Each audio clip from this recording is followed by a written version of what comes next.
about 2000s era ESPN, I would guess that the results are mostly positive. It felt like everyone that worked there or showed their face on camera was unique. They cared about sports, and they had some form of special personality to them. And yeah, that's a great focus. The word personality. 2000s ESPN might have been the pinnacle of sports television coverage. From SportsCenter to live coverage, to shows that had unique premises, and TV formats that would stand and inspire a lot of people like me to want to get into sports. But I think that the main way that 2000s really stood out was the fact that they had a lot more experimental shows on ESPN, and they were willing to try a lot of stuff out. And a big category for this is, of course, reality shows in the 2000s. Like it still is today, reality TV is some of the most captivating, fascinating stuff out there. And back then, ESPN wanted to try and capitalize on that too. What they came up with is Night School. In this 6-episode reality TV series, ESPN got all access into the practices and tryouts as Texas Tech was trying to find someone worthy of a potential walk-on roster spot. Now, if you're not new here, you might notice that this video is a little bit longer than the videos that I usually make. And this is because I decided to cover all of the episodes in one video. This video took me a little bit longer to make. But I think this will end up being a better viewing experience for you guys. And you guys don't have to wonder about when I talk about the next episode. Also, for some of you guys watching, you might see me explaining things that you might think are obvious. Just keep in mind that there are people that watch my videos who watch a lot of sports, and there are some people that watch my videos that don't watch sports at all. So just try to keep that in mind while we're watching this video. With that, it's time to talk about Texas Tech head coach Bob Knight. Bob Knight is a college basketball coaching legend. In his 42-year career, he won 3 national championships with Indiana. Throughout his career, Bobby Knight was also known to be a hothead, abrasive, and a bully, amongst a lot of other things. He also said and did a lot of wild stuff. So all you media people can go yourselves when it comes to something like that. Sit down with ESPN, by the way. So ESPN approached Bob Knight and asked if he wanted to do a reality show about finding a walk-on player. He said yes, but insisted that it be reality, like as real as possible. And so we get Night School. I also want to say that I've been giving this some thought, and I don't think that there are many college basketball coaches in that era that would be approached like this and then also do the show. I'm thinking like Jim Boeheim, no. Bill Self, no. Coach K, definitely not. Roy Williams, no. There isn't really that big of a list of college basketball coaches that would. John Calipari might, actually. That's the only name that comes to mind, and that's a maybe. The show started shooting in September of 2005 and started airing in the winter of 2006. Now, whoever wins this show will have the chance to be a walk-on for the 2006-2007 season. The season after the current basketball season. Keep that in mind. Now, you personally don't have to remember the timeline for this, but if you do, it will be important later. So strap in. So apparently after the call, about 500 players, like Texas Tech students, tried out. This was an open tryout, I guess. ESPN narrowed it down to 50 before the show even started. But the whole point of the show is to follow 16 people. So that's what episode 1 is all about. We're hoping to find one here. Oh, also, before I forget, Bob Knight once threw a chair onto the basketball court in like 1985, so I feel like anyone that knows Bob Knight knows about that. That's like the first thing that people come up with. It's not like anyone on this show is going to be surprised about Bob Knight's antics. Before I continue with this video, I just want to explain how I'm going to be watching the show. I'm going to be watching the show as if it's a good show or not first. I'm going to judge this as a show first. But I'm also going to judge how Bob Knight is actually coaching. Now, I played basketball organized up until 8th grade. Now, that might not seem like a lot of experience, and it's not. But I also want to say that when I did get cut for the team in high school, it was a high school whose varsity team won the state championship while I was there. And I got cut from the junior varsity team. High school basketball in North Carolina is some serious stuff, guys. They call it the hoop state for a reason. I say this to say that I've been around various coaching styles, and I want to be able to talk about if Bob Knight's doing like some regular basketball coaching stuff, like stuff that every basketball coach kind of does, or if he's going like a level like above that, being like, oh, like that's some Bobby Knight stuff, some wild stuff. That's what I'm going to be looking out for, because again, to the people that may not watch a lot of sports, I want to be able to call out and be like, hey, this isn't normal or not. That's what I'm saying. Well, the thing that these kids will not be aware of at all is how much energy they're going to have to expend in practice. Be prepared to be under the most pressure that you've ever been in your life. You guys want to walk? That's fine. I also think that this show is going to be doing a great job of showcasing just how many levels to this basketball stuff there are. I don't know if you guys play basketball that often, but you might play against the best player that you've ever seen and share a court with them and pick up basketball.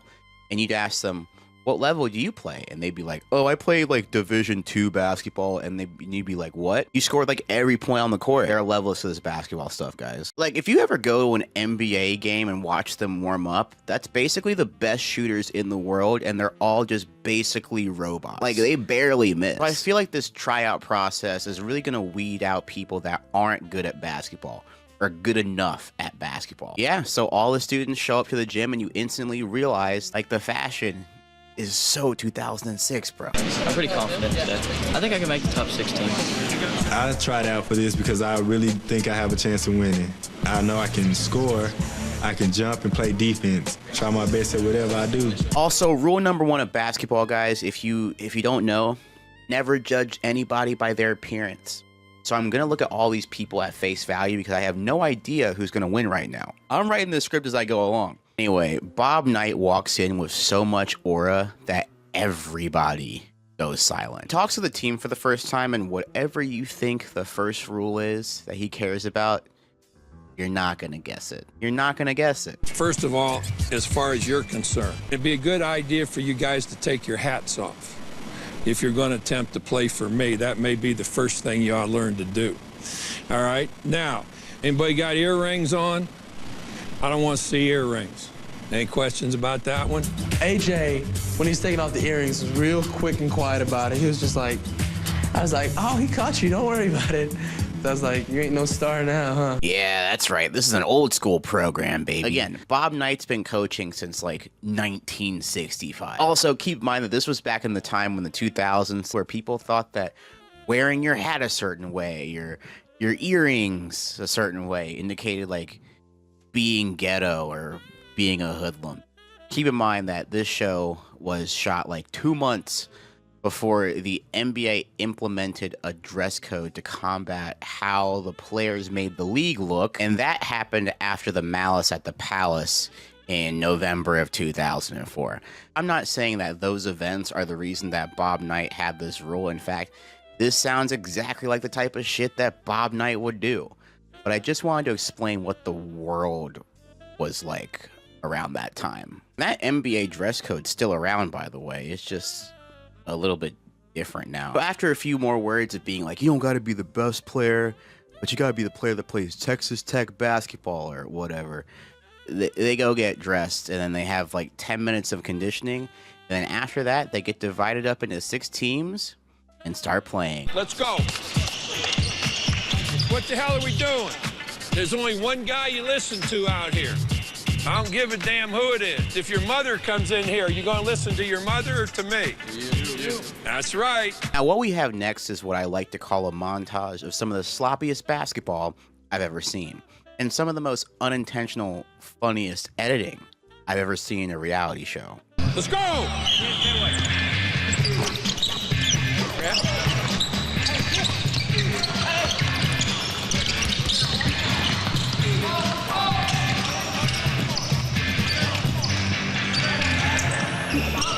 Like the cuts to every turnover and then Bob Knight's face being just like, what am I actually watching here? But I think that there are actually talented players here, but at this point, there are certain people that just should not be here. You know, what we're doing more than anything is looking for a player that can play for us. And that kid is one that has great energy, really good mental toughness. Go, go, go, go, go, go.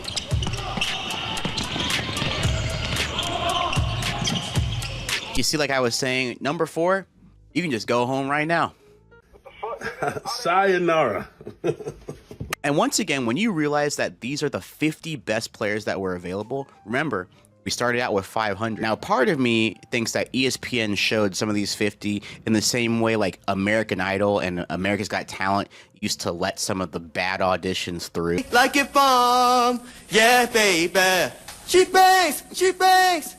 Oh, baby. I don't really have anything that confirms that theory, but that was in the back of my mind for a little bit, being like, maybe they let some like bad basketball players through on purpose. Now, I really haven't talked about any of the players because that'll come later, but I will start introducing some right now.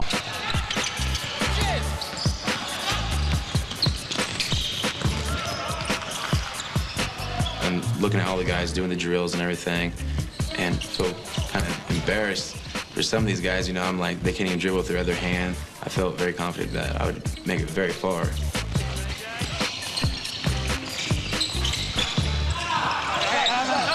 Now, Dustin would go on to roll his ankle, and I immediately thought, okay, that's it. He's just out of the audition. He's just out of the tryout. That's unfortunate. It happened. This could actually end up being a positive for Dustin because he's going to have the chance to compete while injured. He's going to have a real chance to show Coach Knight how tough he is and that he'll play hurt. Now, when I heard that, I was like, I don't even know what the extent of his injury is. So this could range from anywhere to, hey, mama mentality, bro. Hey, this is kind of messed up, dude. Did anyone x-ray the guy? And yeah, like there are some injuries that you can play on, don't get me wrong. But there are also some injuries where you should probably get it checked out first. Sometimes you have injuries that you feel like you could play on them, but you just shouldn't. I just kept playing, you know, we're trying to think about it too much. I look like a fool, I'm sure, hobbling around, but I still kept up with the guys. You know, I was just playing smart defense, being aware of where the ball was at all times.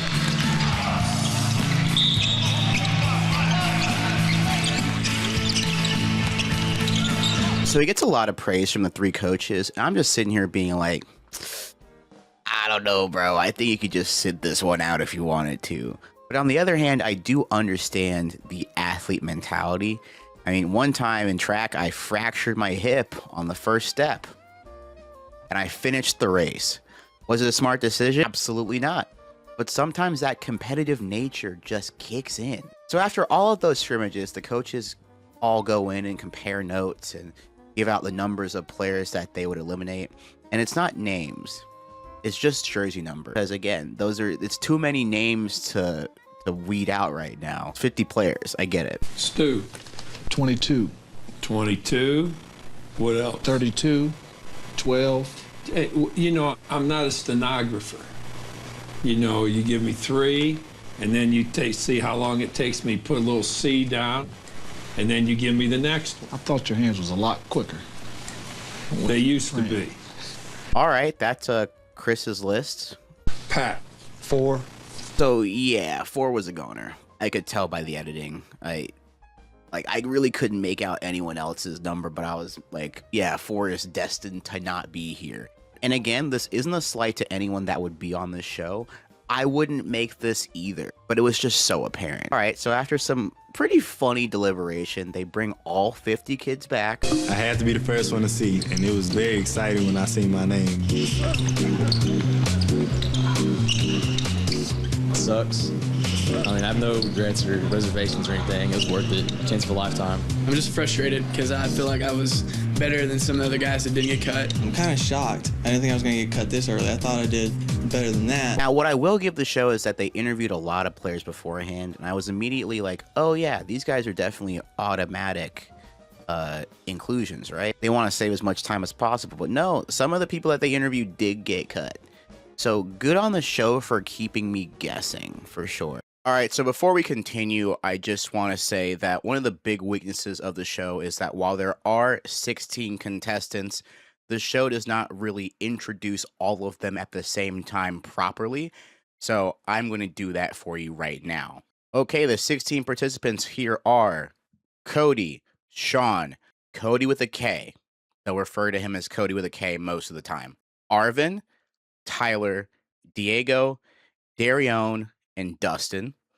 And then we have Matt, AJ, Cole, Preston, followed by Jared, James, Neil, and Josh. You get to know some of these players bit by bit, but only in bits and pieces as the episodes go on. Again, this is only a 6-episode show, so the math makes sense as to why you don't really get to know all of them in the show. Does that make sense? All right, let's continue. Now, the first thing that Coach Knight does with the 16 players is he teaches them about defensive principles. He gives them a pen and paper, take notes, and says that listening is going to be super important. And this part is going to be really important because every basketball coach has a different philosophy on how to play certain types of defenses, certain types of offenses. It's all really intricate. Like, the stuff that if these kids played at high school, the stuff that they might have learned at high school is going to be different than what Coach Knight is going to try to accomplish on the basketball court at Texas Tech. And the little intricacies would take a really long time. I know this video is already going to be really long, so I won't harp on it. But it is really interesting to hear what Bob Knight himself prioritizes on the defensive end. We divide the floor in half, boys. We take a line that goes right from the center of the court to the basket. The next line you need to know about from a defensive standpoint is the foul line and the foul line extended. So what have we got right here? We've got a cross. Do you see that? Any of you guys Catholic? You ought to really enjoy this, having a cross to play to. Okay? And now that we've seen 34 players sent home already, with the rest of the 16, we now start to see Coach Knight's intensity. He was a little chilled out earlier. That's gone. We're in basketball mode now. All right, let's see what we've got here. Don't let him get it. Don't let him get it. Ah, who's got 45? Get out there. Again, let's go. Quick, get it out here. Let's go. Hey. When I say mid-court, damn it, I mean mid-court. I don't mean three-quarters. Get your ass up here. While I'm watching this, I do wonder what it would be like if the show existed in like the 70s or 80s when Bob Knight was a little bit wilder. I mean, in 1997, he was accused of choking a player in practice, and then video leaked of the incident.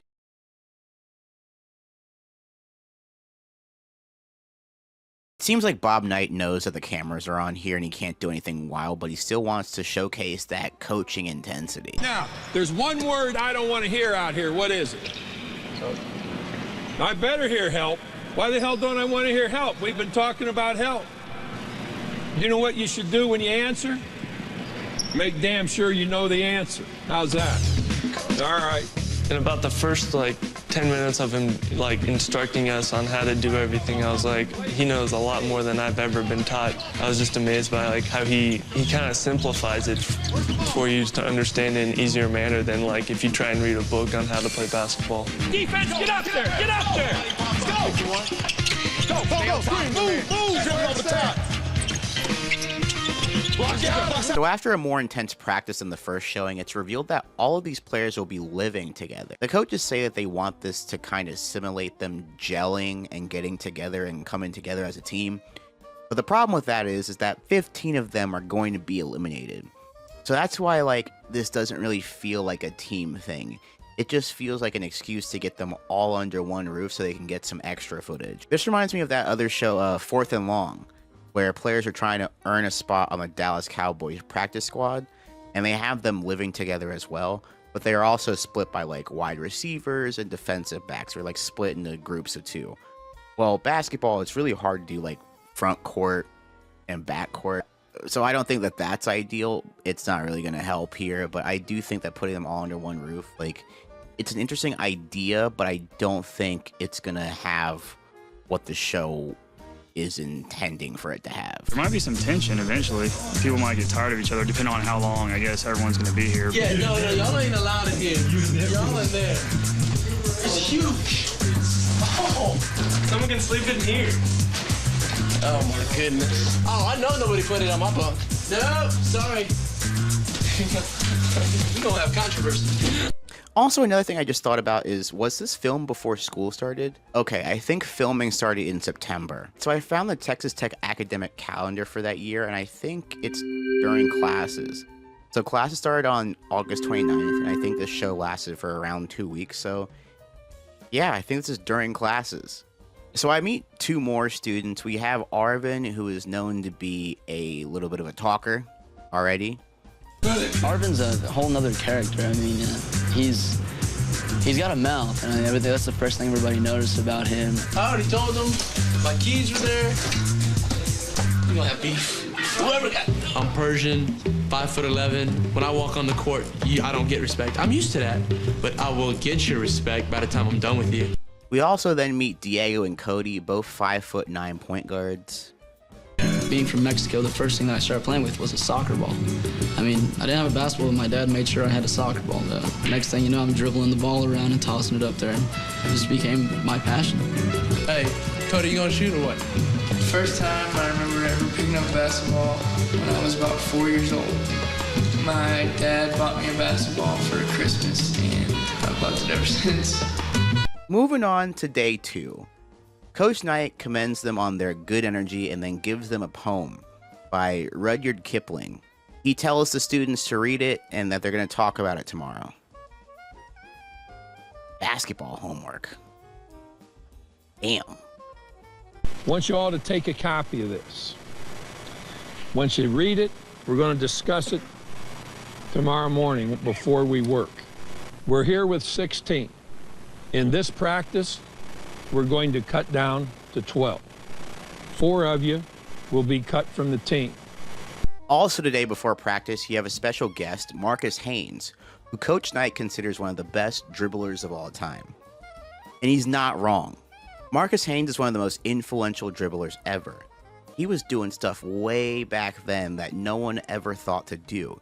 He was a Harlem Globetrotter. For those of you that don't know, Harlem Globetrotters are a world-renowned entertainment basketball team. They thrive with their displays of comedy, theater, and basketball prowess. I saw the Harlem Globetrotters when I was a kid, and it was one of the coolest things ever. And on top of that, these guys are really good at basketball. Just keep your eye on the ball, and just in the game, you see, you always got to keep your eye on the ball, all right? See here, you see, your leg, get it here, all right? Here, boom, right into it, okay? Boom, boom, boom, boom, boom, boom. All right. Boom. All right. Good, great. Sure, you're tough. You're real tough. And honestly, this is so cool. I wasn't expecting this. I was just expecting him to give a speech and then leave. And honestly, this is so cool. I was not expecting this. I was just expecting him to give a speech and then maybe leave. But it's cool to see that a Harlem Globetrotter skill will never leave you. Now, Cole here thinks that Arvin was being disrespectful to Marcus Haynes, trying to show him up. And I don't know. I can see both sides of this, I think. I feel like, one, yeah, people aren't there to see Arvin right now. That's for damn sure. But at the same time, if you were chosen as a volunteer and you got to play with a Harlem Globetrotter, you think that play wouldn't be infectious as a player? I don't know. I was watching that display and I was like, it didn't really seem disrespectful. Boom, right to you. I really thought it was extremely disrespectful when he got out there with Marcus Haynes, and this is a legend, maybe the best dribbler ever that's ever played the game. And Arvin gets up there to kind of disrespect him and show him up. Thank you very much. And it gets to a point where the rest of the players are basically like telling Arvin, like, yo, what's going on? Why are you doing this? And Arvin's kind of shocked about this. And the rest of the kids are like, Coach Knight's not going to like that. And to the rest of the kids, I'm like, dude, it's only been day 2. I don't know, man. I feel like Coach Knight has more important things to do and to nitpick over something like that. But at the same time, Coach Knight's reputation precedes himself. Honestly, I thought we were playing. I thought everybody was joking. I thought when he did the tricks, we were having a good time and like passing it and back and forth. Really goofing around, playing around. It's goofy playing for real. No, you're gonna be in trouble. Why am I in trouble? Yeah, you start practicing, you're gonna be in trouble. If I run, I run. I said I'm sorry. I was just trying to play around with him. I wasn't really being serious. A lot of the guys didn't like that, and I didn't for myself, but we let him know, and Arvin apologized. He's done that for like 80 years, man. I was just goofing around with him. I felt bad for what I did because everybody was like, oh, you're showing him up. But I wasn't trying to show him up. I was trying to have a good time with the legend. I feel bad. I really do feel bad. But the thing is, I really wanted to like play with him for real. I was scared. Y'all really got me scared now with all this yelling. You shouldn't be scared, but you just gotta. And like, I don't know, man. It's only like day 2 of this. There's a part of me that feels like if Coach Knight had a problem with this, He would have talked to Arvin mid-exhibition. He didn't want to yell at Arvin in front of Marcus, but I don't think that that's something that would stop him. Anyway, we come back from the commercial break to something that really shocked me. It seems that we moved on from this incident anyway, but there's something even more surprising here. Let's just listen. Okay, now, keep this in mind. I don't like the dribble. You know, I've often thought that basketball would be a better game if they took all the guards in the world and put them in an island in the South Pacific and just let them dribble the hell out of the balls. Give each kid a lifetime supply of basketballs, and when he wore them all out, he could come back and play. So everybody understand how much I dislike the dribble. Now, you just heard someone that's coaching in season 40 of college basketball that he doesn't like the dribble. It's kind of interesting because some of the best players he's ever coached are guards. I mean, Isaiah Thomas. Think about that for a second. One of the best dribblers in NBA history, and Bob Knight's like, yo, I hate dribbling. Coach Knight also prioritizes spacing and setting screens, which is way more normal than hating dribbling. Hating dribbling, I think, that's wild. It's also wild that you just got one of the best dribblers ever to come talk to the kids, and then you're like, you know what? I actually hate that shit. This is a position for every screen. Now, the man with the ball has got to be able to see people that are open. If I get on somebody's ass for dribbling too much, whose fault is it? People aren't getting open. Speak up when you say something.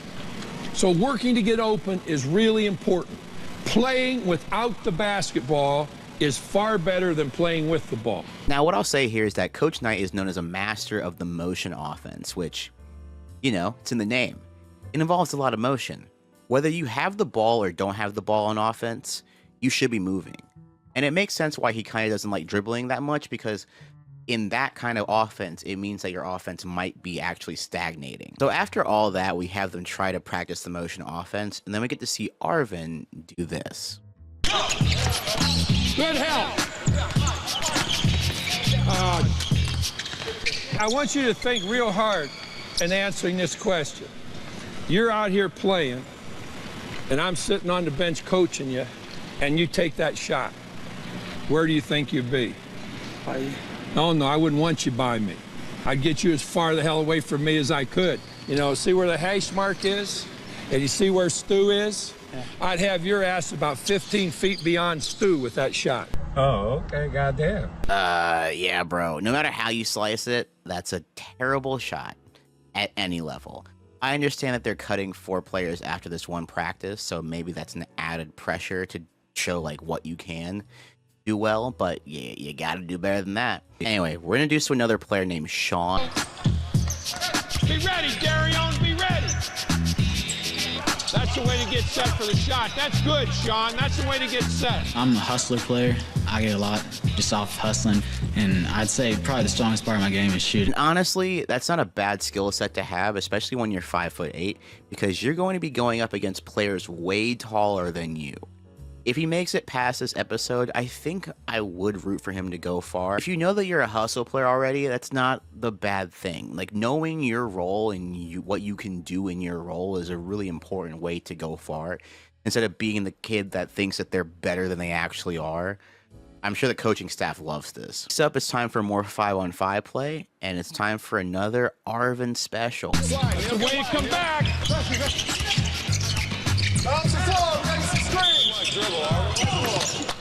Arvin, get rid of the ball. You're wearing it out. Hold it. Give me another ball. Give me that ball. Gotta throw that damn thing away. It's been dribbled too much.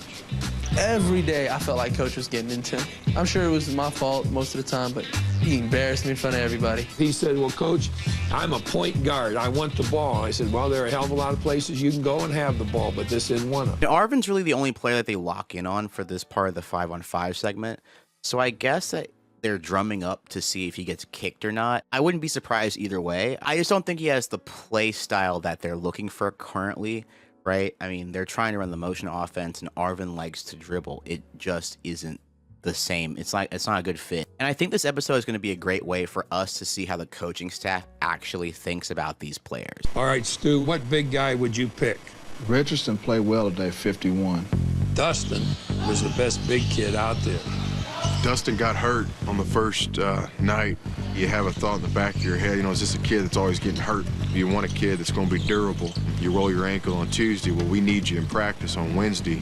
We need you to play. All right, so Dustin, number 51, they have in high regard, and I guess that his ankle is fine now. I have no idea how much time has passed between that or what even the extent of his injury was, but I guess he's still playing. I'll tell you who didn't play very well, and we've hung on to him, is Neil, number 45. He did not do much out there. We know Neil Wilson's good, but he didn't play well today.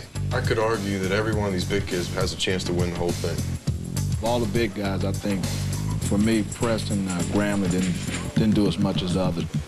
I called Preston's name a couple of times on missed blockouts. We call a lot of names on missed blockouts. But Preston's not a name we could forget. All right, from that montage right there, I already forgot about Neil and Preston because they felt so forgettable. I have no idea if they've even said anything in this episode. I haven't seen an interview from them. I don't know.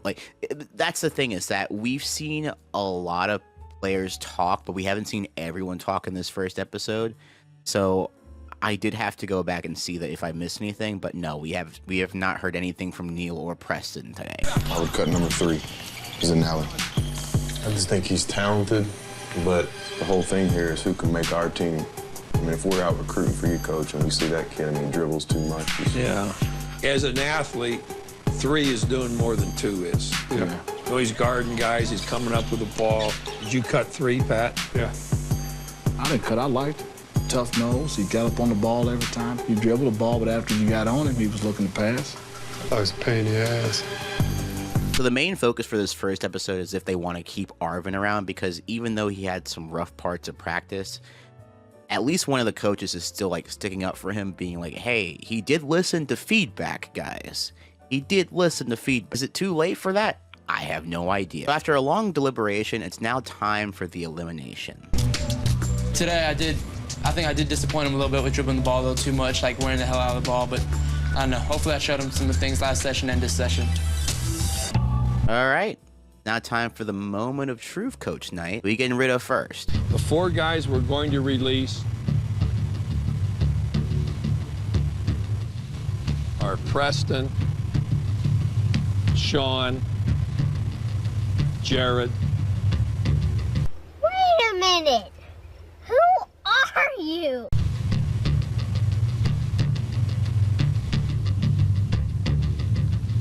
And Matt. You guys have done a great job along with the other 12. We appreciate it. I think the 12 of you that are staying here should really show Jared and Sean and Preston and Matt how much you appreciate their involvement in what we've done thus far. Okay. All right, so it looks like Arvin stays for now. They think that they could probably work with him, but yeah. Fortunately, Hustle Guy got sent home because honestly, that was the only good highlight from a player that was really spotlit, except for Cole. He had a good pass earlier, but I didn't show that. But yeah, 4 of them go, and they get to their goodbyes. And then we're on to episode 2, just like that. The first 4, it's it barely even got screen time. I feel like at first they're 16 players, and they're it's only 6 episodes? Oh. Maybe it's actually 12 players. We focus on 12 players. But yeah, on to episode 2. And yeah, it's pretty tough to get eliminated after 2 days of practice, because you can have a bad practice, but the coaches could still see something in you. And you could also have a good practice, and it might not amount to anything. So sometimes it might just get chalked up to not much of a sample size. But I think that these coaches know what they're looking for anyway. So I really don't think that these first 4 cuts, I'm looking back being oh man, they're really missing out. That's not happening here. The first thing that we open up with in episode 2 is we talk about Texas Tech and how the students are trying to balance trying out for the basketball team and keeping their grades up. And I feel like this is very realistic because, again, these guys are trying to make the team while in college. They're not trying to be like Cardale Jones. We don't play school over here. But no, these guys are playing school. They're actually playing the most school possible. I'm trying to become a great student as well as an athlete. Shot! You really have to juggle your time to make sure you have time to get your schoolwork done, which is very important to me. I really want to have a good GPA when I get out of college so that I can go work somewhere, because I know I'm not going to be in the NBA. Well, probably not. We also open up with the fact that the basketball team is about to talk about the poem that Bob Knight gave them in episode 1. And he didn't really say memorize it, but he did say that they're going to talk about it. So I think we're going to get that talk today. If you can keep your head when all about you are losing there. The first assignment that he had given us was a poem called If. Trust yourself while all in doubt. I think the poem was very inspirational. It taught leadership, dependability, learning patience. If you could dream and now make dreams your master. All things you need in the basketball aspect. You need to be dependable through team. You need to learn leadership, how to talk and communicate with your fellow teammates and everything. Just becoming a man. I kind of forgot about it, honestly. When I looked it up, it's like a 4-stanza or paragraph poem, so I'm not expecting them to memorize it. But I am really interested to see if how the players break down the poem, if that separates players from potentially being cut or not, like whether they can retain information. The reason I gave you the poem wasn't just the poem in itself. How many of you think you are really good readers, that you read a lot?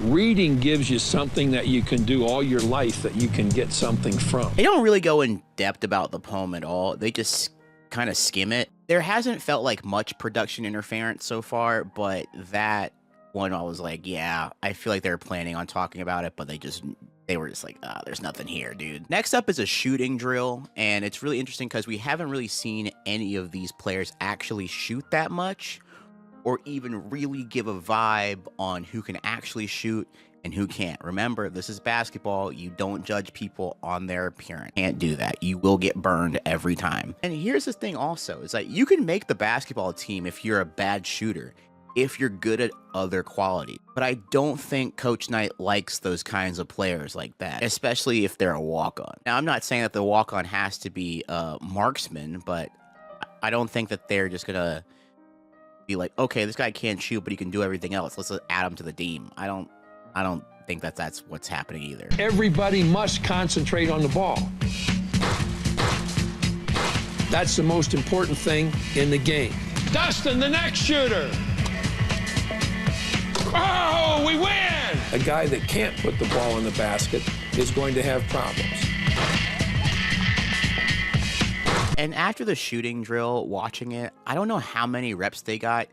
It looks like they all maybe only got a couple of shots, which is not a big sample size. But as soon as this happens, we're back to 5-on-5.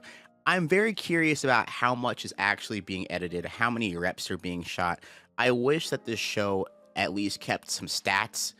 Like, let's say if they were like, oh, Tyler went 3 for 5, or Dustin went 4 of 7 in this go round. I would have really benefited from that because I don't get to see everybody. Anyway, just a minor gripe. But now we're back to 5-on-5. 5-on-5. Let's have one guy out from each team. White ball right here, going that way, and one conversion. The one problem here is that it looks like the players are all really confused about what Coach Knight is asking them to do. And they're all just really standing around. And you think that Bob Knight's going to like that? No. Hey, let's go. What the hell are we doing? Hey, hold it. Let's get back in that line. Hey, get back in that line. Now, damn it, boys, this isn't a Brownies camp somewhere. You know, I've said just exactly what I want. One guy out from each team, white ball, black defense. I'm going to count to 10, and if we aren't done and the ball in play by the time I count to 10, we'll just run sprints. 1, 2, 3, 4, 5, 6, 7, 8, 9, 10.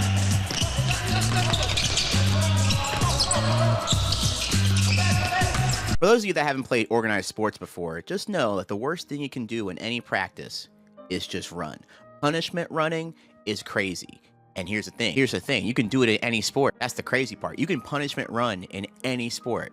I used to hate basketball punishment running. I remember one time, one of our teammates in middle school got in detention, and we were a team where if someone got in trouble, everybody ran. Not just that person, everybody ran. So I remember one time my coach put 40 minutes on the scoreboard, and we had to run down and back, and make it in 24 seconds. And then you got the rest of the clock to rest until it got to like 0.00. So when you started the clock at 40, you go down and back, and then you would have until 39 minutes for rest. So then it gets to 39:00, then you go down and back, then 38, etc., etc. I'm telling you, as an asthmatic, that was the worst day of my life. And that was before practice even started, by the way. Like, this is how we started out practice. We still had practice after that. You see what I'm saying? Punishment running is the worst. Right here. On the whoa. What should you have told him? Back up. That's exactly right. Why didn't you? Where should you have been? You should have been on the other side of midcourt. Well, you guys are showing me that you don't know what the hell concentration is. I thought we were playing full court, and Cody wasn't past the halfway mark. And the thing was, like, in my mind, I should have told him, because he was telling me to, like, I have to step up and be a leader. I should have told him to back up and been half court. I know that Coach Knight is just a stickler for the details. I just do not know how that is simply just Arvin's fault. Like, Cody himself could have just gone back behind there as well. I don't get it. It's okay. And it's not like Arvin's been bad, but this episode just started, and I feel like that one was a little unfair. I feel like that one should be on Cody because he has the ball more than Arvin, who's just guarding, going wherever Cody's going. AJ, shooting from outside is not a strength of yours. I've seen that in all of our workouts. Get the hell away from it. Play to your strengths. If he don't think I can take a shot, I'm not an asset to the team. What good is a ball player who can't shoot or can't score when he wide open? Now, here's the thing about AJ. He's only 5'10".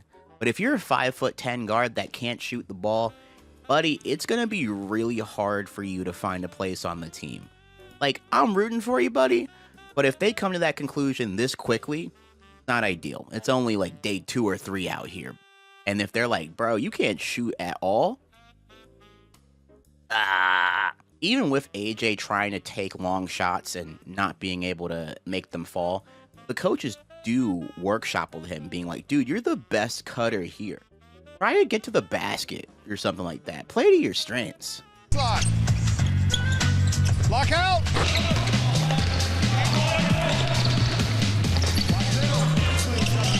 Good. Go. No, AJ, the dribble cost you. The dribble cost you. No, you're free. You did a good job. Who made that pass? Good pass, Arvin. Really good pass inside. Arvin, the reason I didn't know who made that pass was I wouldn't have thought of you because you dribble it so much. I wasn't sure that you would have made the pass. So the thing about AJ is that he's like a point guard playing like he's a big, but he's 5'10". And in Division I college basketball, that is a point guard. That is a point guard at best. A shooting guard if you can shoot lights out. But 5'10" is point guard height. Arvin's getting better. I think he's always been good. There were some growing pains earlier, but I don't think that he's been doing a bad job. He seems to be the center of the first couple of episodes, but I think he's going to be a mainstay until I see otherwise, honestly. That's it. Arvin? All right, now hold it. We just made a pass to James. Coming off on the baseline. The ball was thrown to him. What's he going to do with it here? Nothing. Don't put the ball on the baseline with a pass or a dribble unless you have a shot or a drive to the basket. What the hell am I going to do with it? Give me the ball. I got one thing I can do with it right here. You know what it is? Right there. That's the only thing I can do with it. I want to say something here. I think that the editing on this was weird because the guy that passed to the corner, he got a wide open jump shot. I feel like this was 2 different possessions mashed together. Because what I saw watching that, I was like, dude, that's actually not a bad shot. Am I tripping? He did get a pass to a nice shot. Like, what happened? After practice, we have another speech from who Bob Knight says is one of, like, his favorite players to coach ever. Mike Kofie. He played from 1967 to 1970. Kofie gives them a really inspiring speech that I really don't have to talk about, honestly. It's not generic, but it kind of just goes along the lines of a lot of motivational sports speeches that I've heard when I was a kid. So it's like it was a snooze fest to go through, honestly. A motivational sports speech, sometimes just hits the snooze button for me, especially when the speech is not for your ears. Not for me. I'm 30 doing this. I don't need an inspirational speech on teamwork in basketball. Day 3, Coach Knight has them go to the football practice facility so they can go do their strength and quickness drills. And I gotta tell you, as an athlete, the worst practices ever were when there wasn't a ball in sight. That means you're doing nothing fun. Now, there are a couple of sports where this is excused. Track and field, obviously. I had fun doing track and field practice because that was something I was actually good at. But if you ever showed up to a baseball practice, a basketball practice, a soccer practice, and you don't see a ball in sight, you are going to be in the shadow realm in a little bit over 20 minutes. Everybody thinks I'm fast because I'm a point guard, but I'm pretty slow-footed. You can try your butt off and never do the performance. Is that going to equal full potential? You have to have them both. I think I can outrun, or I'm in better shape than the rest of the guys here just because I've spent more time in the gym. Now, number one, I want to introduce you guys to Darion because he has had speaking roles in this show before, but yet no one's ever said his name out loud in the show. But I also want to point out that a slow-footed 5'11 point guard is a tough combination of skills, especially when you're not using strength or have strength to make up for it. Like, you got to be good at one of those things or else you're going to have a rough time just in this show alone. I'm not even mentioning college basketball. Okay, I'm 280 pounds, and about 80 of it is not muscle. And I can get through this. I want speed, I want your head straight ahead, and I want some good weaving. Ready, go. Now, so I know that they don't want to embarrass the strength coach, but having them speed up the footage of them going through the drill did the opposite. Like, I was like, what's going on? And like, like, it's unnecessary. Like, you could have just shown less players doing reps or split screened it. It's so distracting. Quit looking where you're going. Go. Head straight up. Go. That's pathetic. Go. Pathetic. Dude, did we like get new editors mid-episode or something? The speeding up of the footage is unnecessary. I understand that reality shows often work better when there's less people to focus on, but did we have to speed it up? Next, they do a jumping drill. Go. 1, 2, 3, 4, 5, 6. You know what happens if nobody gets past that cone? That means everybody sucks. Go. 1, 2, 3, 4, 5, 6. Go. 6-hop drill, I really wanted to do it because, first of all, he challenged us to do it. He said, we suck if we don't do it. Second of all, because I kind of messed up in the earlier quickness drill, so I was kind of mad. I kind of want to prove myself. And that's good for Neil. I mean, Neil is 6'6", all right? So he has real potential to be either a guard or possibly a forward. I would guess that he would be a forward here because it's Big 12 basketball. But yeah, so I'm going to introduce you to Neil Wilson, new character. And Neil can jump a little bit, but this isn't vertical jumping, so I don't know how much this is going to matter in the grand scheme of things. They now have a grip strength drill, which is what I'm guessing are two 25 to 45 pound plates, and the weight makes a difference. You might just be like, oh, it's 20 pounds. That makes such a difference. And then lastly, they do some sprints for conditioning. Guys, we're not done. I just thought we were going to go to the 25-yard line. Then he kept going back and back. One right here. Guys, I see some half-assing. It doesn't look like they've run that far, but it was really about 400 yards. It was one of the longest suicides I think I've ever ran, because usually you do it in the gym when you have like 5 lines, and we had like 10 or 15 lines to run on. Catch your breath. We're going to take a test. Oh, I'll introduce you to Cody, by the way. I don't think I've introduced him yet. I've also really never seen him play that much basketball, so there's that. He hasn't really been in the edit. And then after making them run, he wants to test them by having them remember what was on the whiteboard. So before all this strength and stuff started, the strength and conditioning stuff started, there was these sentences on the whiteboard that the strength coach like talked about to them. And at this point in the script, I didn't think it was important either. But now they're going to get quizzed on what was on the board. And again, Today's theme was concentration. I got. As someone that has attention deficit problems sometimes, I fell for it. I got. And this is probably one of the toughest things that they're going to have to do today, because whenever you run that much, you're not really thinking of anything afterward. Like, you're not really remembering stuff. You got 4 minutes. It's kind of hard to think when you're like, trying to freaking just catch your get your tongue out of the back of your throat because you're so tired. When you get tired in the game, you're going to have to be able to communicate, comprehend, explain. Okay, guys, you got about 2 minutes.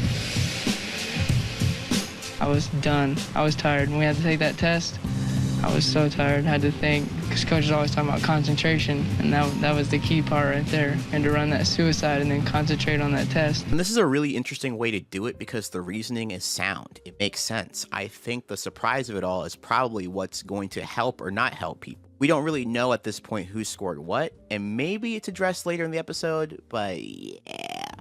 On top of this, the guys get back home, and some of these kids have homework. Like actual homework to do. I have to study. Y'all think I'm lying when I say I have to study. You're gonna study right now. Like, your brain couldn't handle studying. Even though we'd be exhausted after practice and stuff, we know when we need to get our work done. I gotta keep my head on straight. I mean, there is basketball with Coach Knight, which I'm really looking forward to, and it's always on my mind, but I gotta make sure I take care of this stuff too. Like, Arvin, you're doing biochemistry, man? First off, I do want to say that usually when you're a student athlete, and when I took college visits for track, a lot of these places mention that you have these student athlete resources. They would have like either tutoring programs or ways or resources that would help you keep up with your academics. These guys aren't getting anything. And of course, I mean, they're walk-ons, so they don't have scholarships, so they're not prioritized. And also it's a 2-week thing, so I get it. And I wasn't expecting for these resources to be available to these people because it's a reality show, but yeah.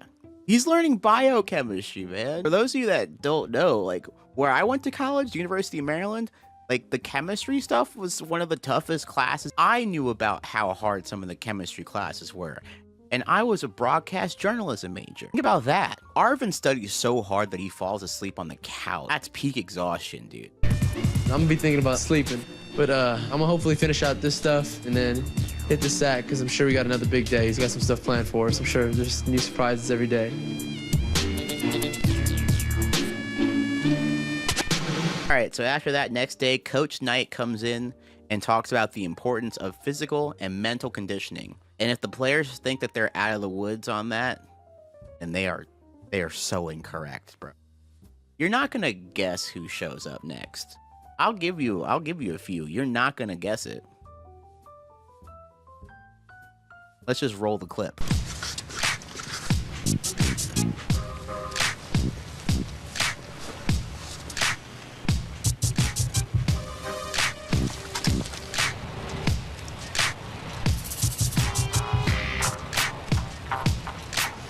My toes hurt, my ankles hurt, my fingers hurt.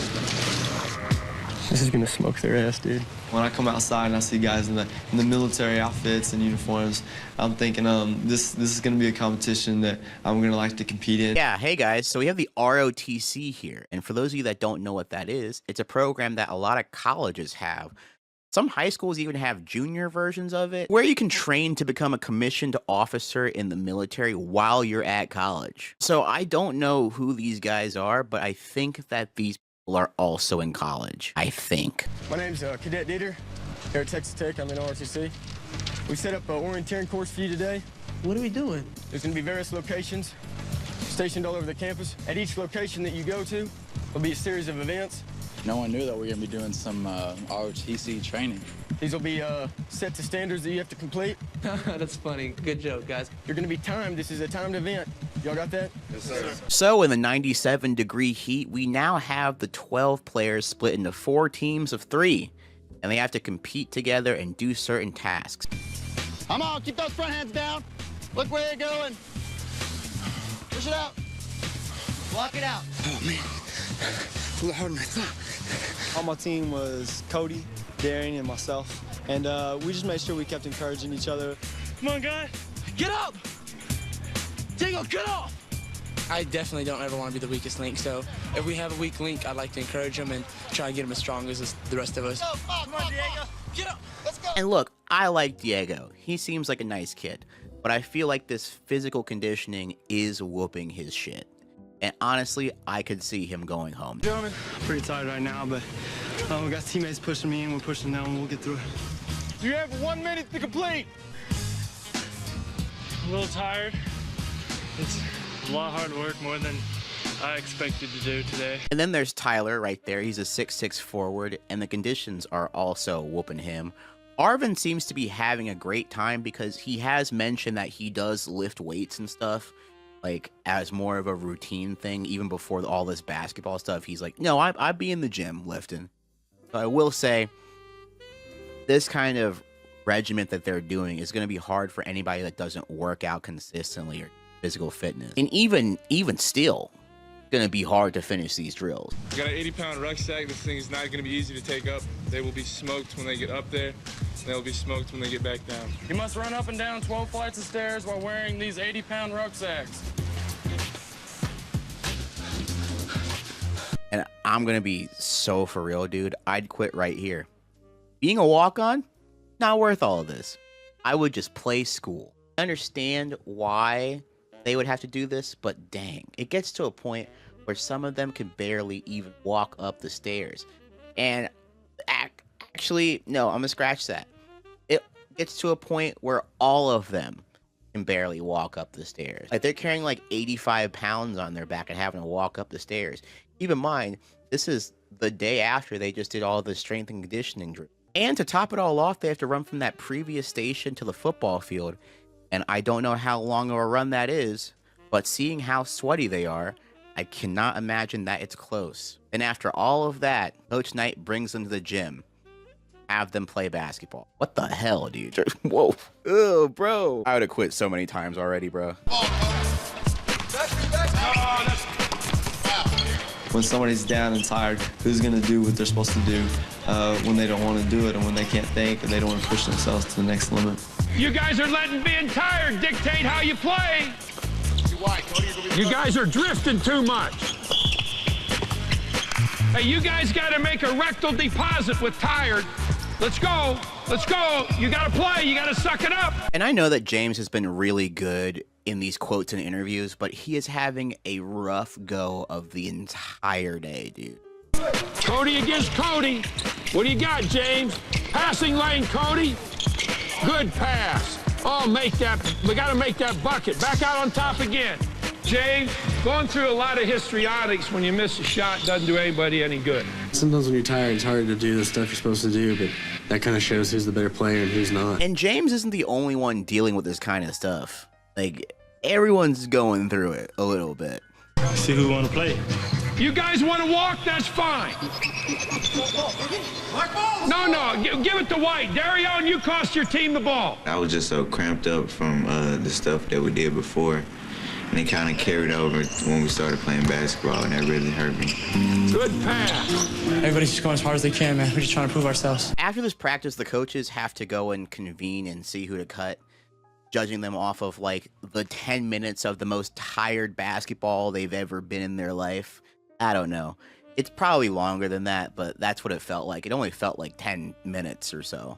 Well, I thought they all put forth a lot of effort, but I would have to say the guys that stood out the best was Dustin, Arvin, and Cole. Were the rest of them pretty well grouped, or were there a couple guys? Pretty much. There wasn't anybody then that just slacked, or anybody that you just had to stay after completely? The three guys that I thought broke down the most, I would say, was James, Diego, and Darion. All right. We've got 12. We've got to get to 8. Of the three that they've named probably going home, I'm thinking, like, yeah, there's no reason for them to all stay. I think that they're going home. It feels pretty obvious because it's not like here you can fall back on their, like, physical basketball talent, because we really haven't seen enough of that either. Likewise, you could have all the basketball talent in the world, but if you're not able to keep up with the conditioning and strength of a Division I basketball practice schedule, then you're just on borrowed time here as well. I would cut either the two Codys Darion, James, or Josh would be the other person that I would cut. Did we all cut James, number 11? Yeah. So everybody votes to cut off James except for Stu, Coach Stu, and Stu has to give his reasoning. Again, Coach Knight has the last word here, but he does read and listen to his assistant coaches. Stu, would you argue for cutting somebody in James' place? I would argue for cutting Cody number 5 in James' place. We have 3 definite cuts. Cole, number 33, or Josh, number 23, as our 4th cut.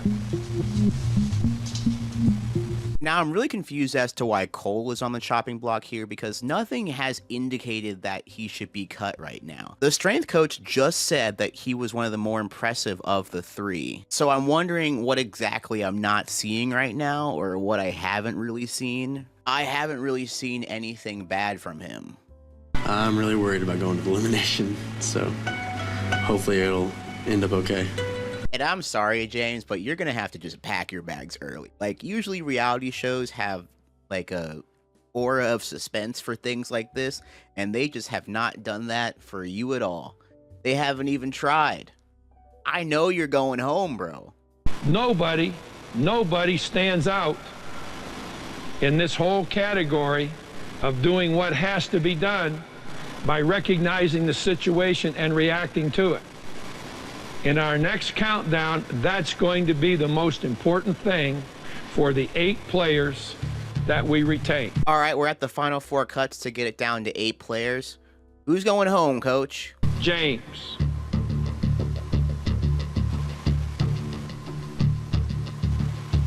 Darion.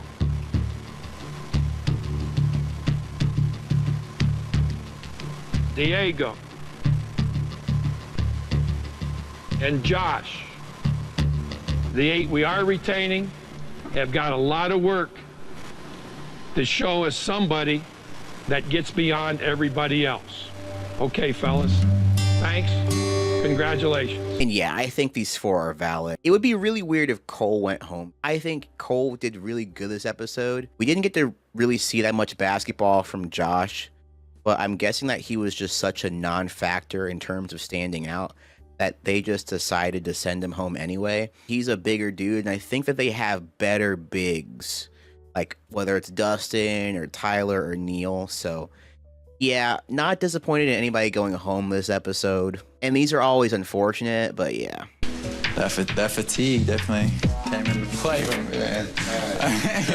I think I've grown a lot. I think, getting to hang out with Coach Knight and go through all this, I mean, we were really tested to the limit. Let's go. You got to play. You got to suck it up. I want a guy out here that can play, that when I tell him once what to do, he does it. Meanwhile, we do get to see some highlights of Josh, and the episode didn't include them. It would have been helpful if we saw them earlier. A tired body equals a tired mind because it really affected how I play because when I'm tired, I'm not the same player at all. Oh, okay. If we had seen that air ball from earlier, would have easily known that he was getting cut with ease. In my mind, I do feel Coach made a mistake. I think, I think out of all the players out there, I put a lot of great effort into what I did. And I guess maybe he just, like I said earlier, saw something that he didn't like. And Diego, I'm going to be so for real with you. Coach Knight did not make a mistake, but I understand why you feel that way. I mean, feeling rejection as an athlete never feels good. I totally understand the emotional weight of when you get cut and think that you're better than some players on the team or you have enough to hack it. You did put a lot of blood, sweat, and tears into it, and maybe you could have played better in the basketball challenges, but your conditioning was not good. Like, practices for Texas Tech and under Coach Knight are going to be like that all the time. Anyway, we get a nice little preview of the next episode. Coming up on the next night school, each group of 4 will be involved in either 3 or 4 minutes of 4-on-4 playing against our scholarship players. Ready? All right, let's go. Let's go. Let's go. Ball, black ball. They had to learn how rough this is, how tough this is. Get up on the high coast and set a screen. Oh, shit. We're going up against the actual scholarship players?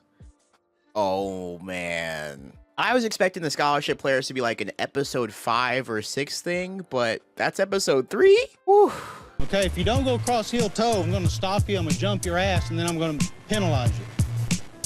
The reason why you have to be in someone's ass is because if you're not always pushing forward to the next level, you'll probably never get to the next level. And so I think that you have to have a coach that's going to really get in your ass about things that really help you get to that next level. Episode 3 starts with the strength coach walking them through some drills or some sort. Anyway, Coach Knight comes back and tells them that today's going to be about how well you can listen to something that he says one time. Because in the huddle, there's no time for repeating yourself and having to ask a coach to say that again. And those two things are valid. Then we move immediately into this 2-ball basketball drill. And it's a pretty standard drill for anyone that wants to improve their ball handling.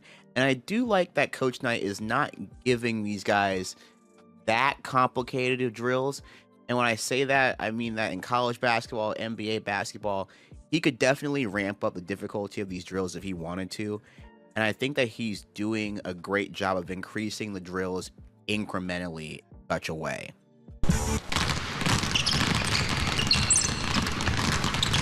Quicker, quicker, quicker. Go watch the ball. Get on him, coaches. Get on him. Keep your head up. Don't look at the ball. Look at coach. Back. Control those balls. Control them. You got to be able to control the ball at this level. Awesome, Dustin. Pick it up, Dustin. Now, I'm not going to make an assumption compared to the entirety of college basketball, but Dustin being in the back there and not being able to control both basketballs, it won't eliminate him, but I think that it will be something that the coaching staff will have to look out for. Because they're not looking out for who's the best ball handler out of the 8 right now. They're looking at who can simply do this drill or not. And if you can't do this drill at the height of 6'6", and 6'6" is basically like the cutoff to being a competent ball handler, I feel like, in college basketball, where it's like, if you're 6'10", 7 foot, I don't expect you to be a world-class person at this drill, but I do expect you at the college basketball level to be able to dribble 2 basketballs at the same time. Because it's not about ball handling then, it's about also having dexterity and stuff, if that makes sense. And it's not you being a good dribbler, again, but if you're asked to dribble in a little bit, it's just what you have to be prepared for in an emergency situation, just a little bit. It was like I couldn't handle a ball to save my life, whether it was the 2 balls or just dribbling down the court easy with 1 ball. It was like I was just frustrated, like I wasn't concentrating the way I needed to concentrate. All right, AJ not being able to dribble 2 basketballs at 5'10" is a little bit more of a problem than Dustin, who is 6'6". That will definitely be on the coach's notes. If you are point guard height and you can't really dribble, that's definitely not ideal. And now that they have the basics of the drill down as much as they can, we're going to up the ante with some drills with 2 balls around chairs. Start.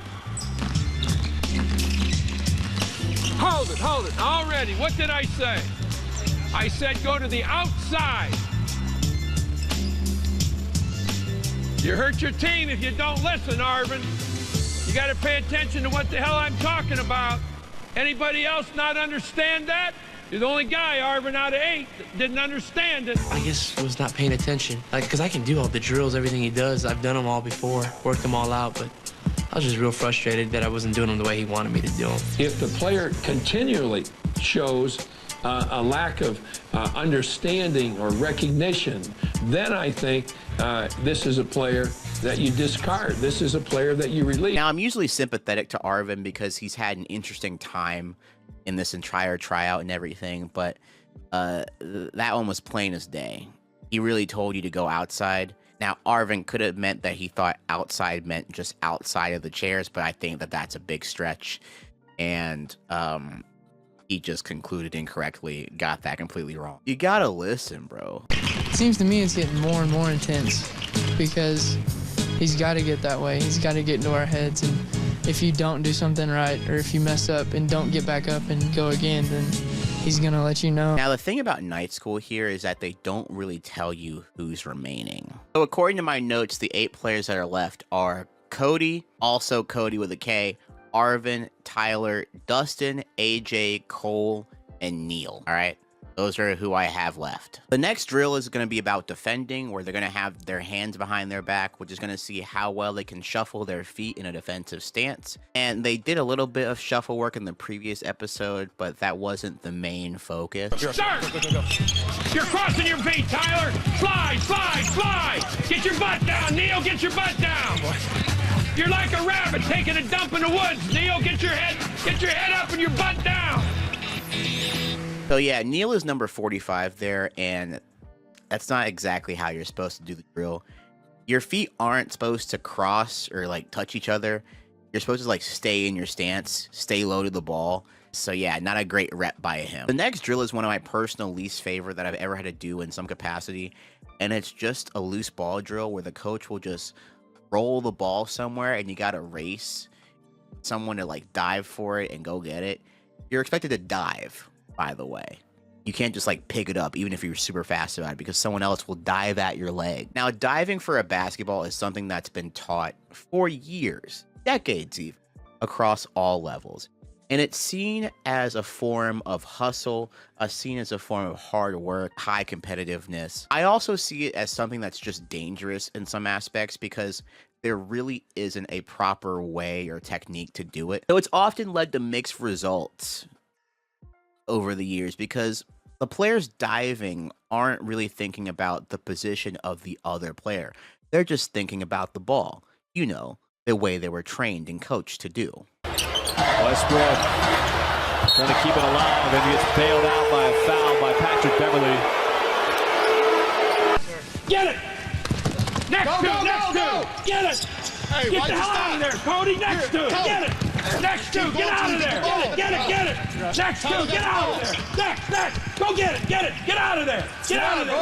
Next two! Get it! Get out of there! Get out of there! Next two! Get it! Out! Anyway, this practice ends and Coach Knight is like, dude, I hope you've been studying your notes, guys, because after practice, you're going to need them. Wait a minute, one other thing. I know that you guys have all been keeping notes and studying on what we've talked about, and you've got good notes. You've done that every night. You probably have studied them pretty hard. Well, I hope you have, because tomorrow, maybe the most important thing we're going to do is give you a written test on what you know. One thing I would love to have answered in this show is that if this is how Coach Knight treats his regular team, like, I don't know, if the players that he would recruit would be given a written test on this or train with the ROTC. I don't know. The show doesn't really dwell on it, if it's different or not, but I do notice that up until now, the scholarship players and the walk-on players are not practicing together. They might not be doing the same stuff. I have no clue. Because a lot of what they're doing right now feel like weed out drill. And I don't think it'd be the same kind of drills if it was just scholarship players. I could be 100% wrong on this. I do not have college basketball player experience, but some of this stuff does seem a little bit like, okay, we got to make time and buy time for what these players are actually doing. When we get back from being at practice, we realize that one of the players, Cole, is dealing with an injury. Today was pretty exhausting. It kind of bumped up a level, went up a notch. How's the leg? Sorry, man. I'll get through it. I acquired the injury while I was going up for a layup yesterday in practice, and somebody came over to block my shot, and I took a knee to the thigh. And it's really hard to get around right now, but I have faith that I'll be able to get through it, and it'll just push me a little bit stronger. And that kind of injury is going to freaking hurt, especially when he goes up against the scholarship players later in this episode. But he doesn't know that yet. All of them are chilling and still realizing that a lot of them might go home. Well, statistically, all but one are going home. And then a couple of them do realize that Arvin threw an elbow in the loose ball drill. And, dude. I'm going to send him to the ground. So you see Arvin throw that bow? No, they asked me about that. On who? On him. I didn't even feel it. You were both on the ground. Arvin looks at him and goes, we were on the ground? Yeah. Like after we had already gotten the ball? Yeah, he goes both fighting for it. And I was like, wow. Are you serious? I was originally like, okay, it's a loose ball drill. You're gonna try to fight for the ball. These things happen, right? But the crazy part is that Arvin overhears this because he's playing pool in the next room. I guarantee you, I come in that lane. You get hammered. I guarantee you, I come in that lane tomorrow, and I'm gonna get one of y'all. Y'all gonna get hurt tomorrow. What are you gonna do? Drop a karate kick or something? Are you kidding me? I'm gonna come in there, and one of y'all gonna get hurt. What are you gonna do? Come tomorrow. Hey, y'all just make sure. Come tomorrow in the lane. I'm gonna come in there. Hey, we always and all this mess y'all talking. I'm gonna come in there and I'm gonna back it up. What? You haven't backed nothing up. I'm gonna back it up. It's over. Exactly like I said. Never backs it up. And I gotta give it to the show for basically noticing that Arvin is their star because he's the only one that's had a storyline in basically each episode. And like when you have a reality show where everyone gets along, it can work. I've seen wholesome reality shows in the past. I think the thing here is with this show, we don't really spend enough time getting to know everybody. So we have to like latch on to what we can recognize and remember. Some of them don't like me. I don't know. Like I said before, people either hate me or they love me, but I'm not really here for them. I'm here to do one thing. That's just win the show. He ain't doing nothing on the court right now. The kid's just messing up left and right. And sure, he can work hard, but you know, right now he's just a fake.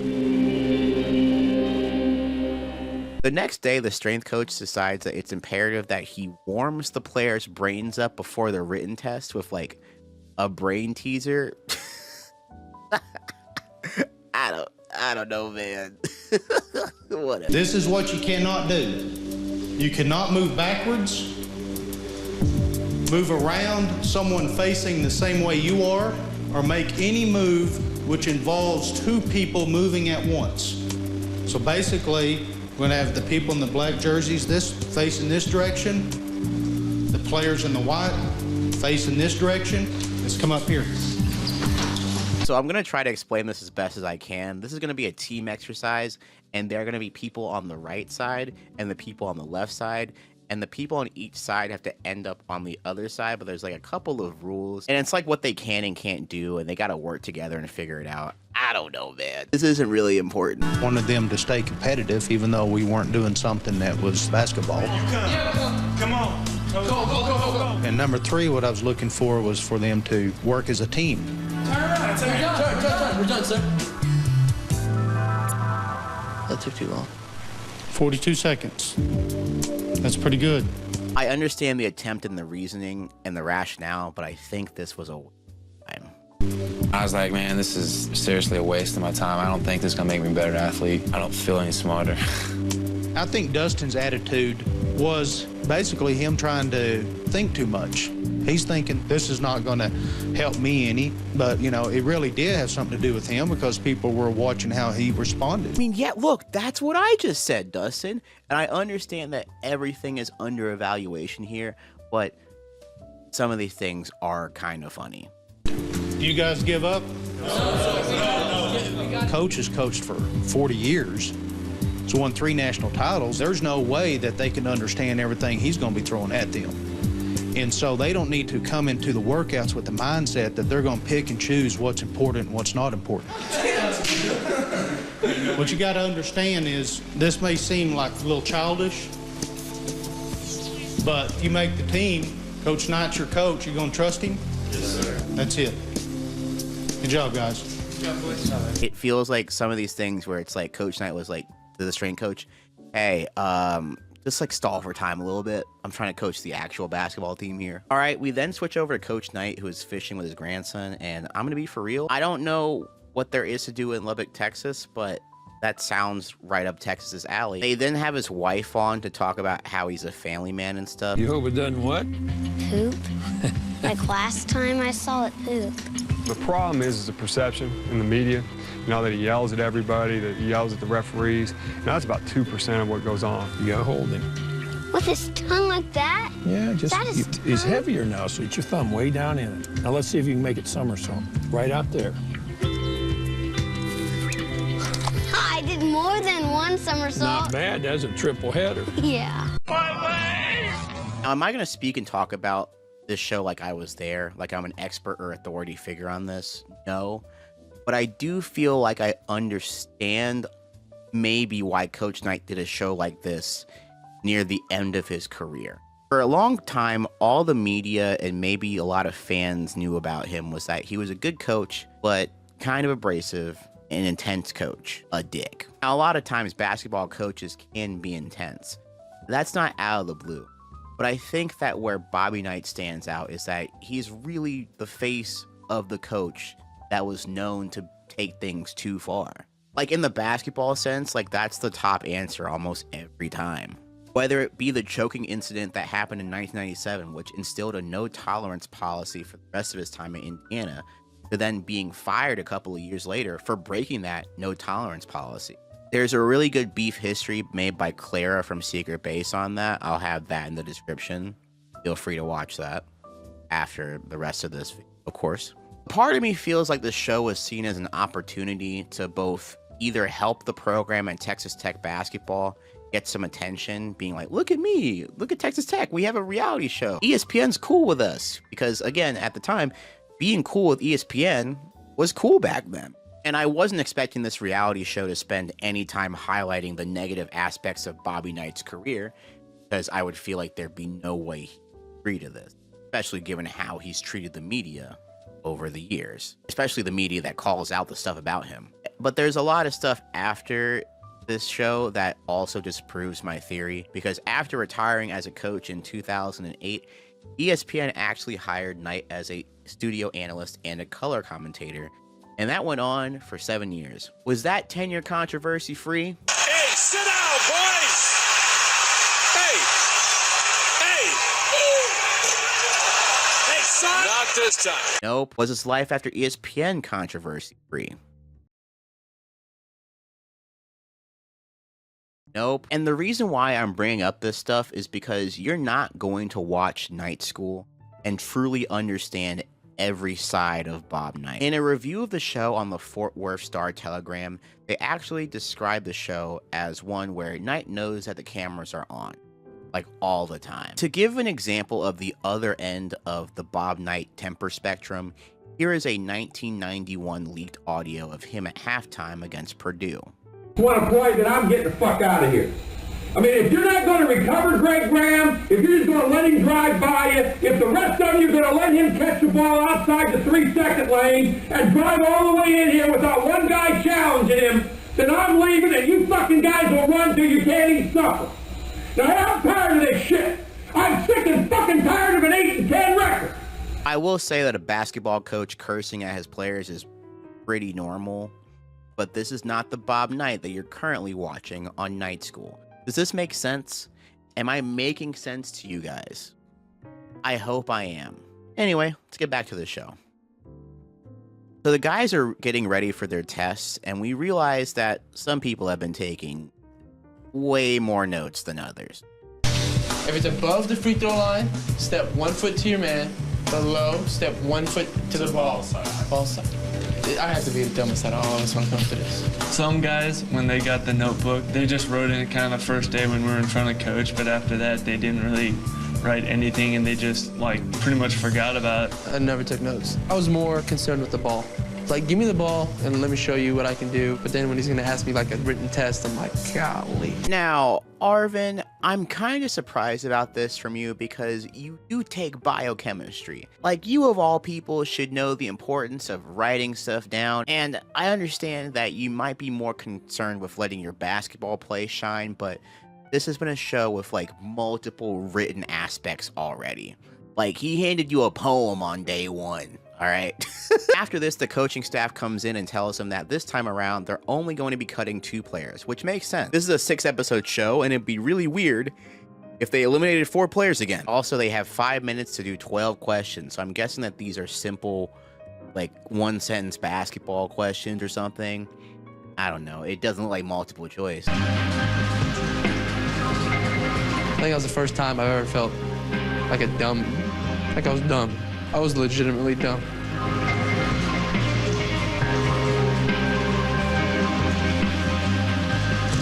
And we don't really get to see the quizzes or questions asked, and it looks like it's short answer. But you're cooked. Honestly. Actually, I don't know what would be more cook-worthy right now. Multiple choice or short answer. As someone that hated economics as a class, the multiple choice would actually cook me even more because it would like trip me up. I don't know. So now it's the last session before elimination, and this is where these reality show guys get to go up against actual scholarship players. And I, for one, cannot wait. He came out and he goes, we're gonna play against the scholarship players today. And you could tell on some of the kids' faces, they were a little nervous. But man, I was like, yeah, I'm coming for you, boy. I have a strange feeling this is not gonna end well across the board. Let's go, Arvin. Handle the ball now. Get open. Get open. Somebody open, Tyler. Good. What do we got, Cody? Good. Attaboy, Cody, 30. Get in the hole. Attaboy. Good screen, good shot. Black ball. And you know what? That was a great play there by everybody involved. So there might be a shot here. Honestly, that was a good shot by Cody. This show really hasn't stressed that Cody can shoot like that, but that was really cool. Get in the screen. Get through, John. Good pass. Really good pass. I got him right when he cut it on the baseline. It was a nice cut, too. So that was nice. I felt good. Like, I kind of got him back one there. So Cody already has a nice shot and a nice pass to what I think is the other Cody. So he's doing well. And this is a first, I think, real episode where we've seen consistently good highlights from a player. The white team, which is the night school team right now, is playing pretty well against the scholarship team. The players in this core are currently Arvin, Cody with a K, and Tyler. Get open, get open, get open. Cody, you're the color. Talk. Where's the help? Where's the help? Come on, Drew. Come on, Drew. It was a great lesson for our scholarship players, and the walk-ons were successful and really won some games. It was a great teaching point for us with our players. Now, you might be watching this and asking yourself why Bob Knight didn't get mad at Arvin for over-dribbling, and that's because he's dribbling with a purpose here. And you could tell that Arvin has become a smarter decision-maker on the basketball court. Now, if he was smarter in that test, I have no idea. Get above him. Get above him, Cody. You gotta move, John. Good help, Tyler. Really good help. And it's something you can guarantee yourself that Coach Knight will bring up, not only today and this week, but I imagine Coach will be bringing that up in February and March, the way that the walk-ons, beat some of our guys. I'm going to put a pin in that because that might be important later. Let's go, move. There you go, bucket. Get wide again, Cody.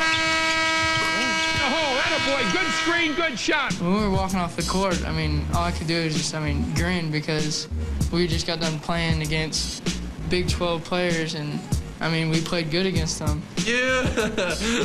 I'm excited. Winning to me is fun. I was winning. I was like, yeah, boy, I'm here to stay. And, dude, I was kind of surprised by this first group of Arvin, Cody, other Cody, and Tyler playing really well. Okay, now, White, come here, White. Come here, White. I want all four Whites right here with me. White! Damn it, listen. Come in here. All right, now, let's work. Let's work our butts off. Let's get a bucket on the first possession. Let's go. Now we get to the other players, and you'll see why in a second. Go, let's go, let's go. Come on, John, get into it, John. Talk. All right, hold it. You're out of bounds. Black ball, black ball. Oh, not a strong start for AJ, but I have a strong suspicion that these scholarship players currently on the court are better than the first batch of players, and you'll see why in a second. Black ball.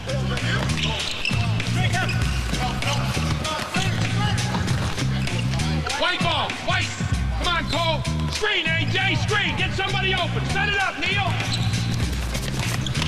Where's the ball? Where's the ball? Come on, Daryl. Come on, Martin.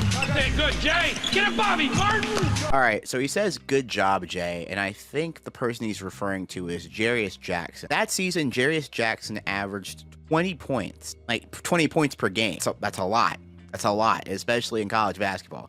Now, the reason why I think that is that I'm going off of the current practice jerseys to see if they're the same number for the actual roster for the upcoming season. They seem to match. Come on, AJ, get rid of it, get rid of it.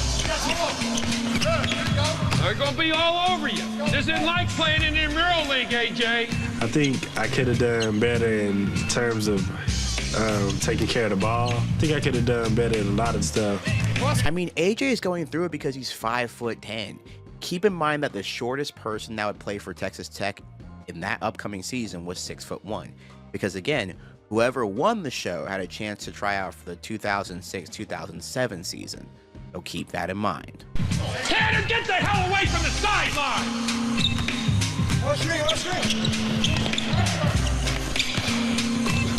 Black again, take it again, Black! Get up on the high post and set a screen, Tanner!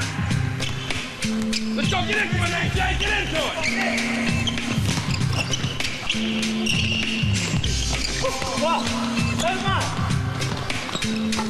Okay, that's it. That's it. I will say that Coach Knight is being equally hard on his actual scholarship players versus the players that are just on the TV show right now, because he was yelling at Tanner, who was a junior at Texas Tech at the time. Like, I was just getting frustrated, not having fun.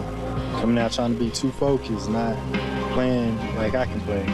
I was losing the ball, just couldn't handle it. I wouldn't be surprised if I was cut by next round, but we'll see. When I get back from commercial, we get the written test results. Basically, everybody missed about 2 questions.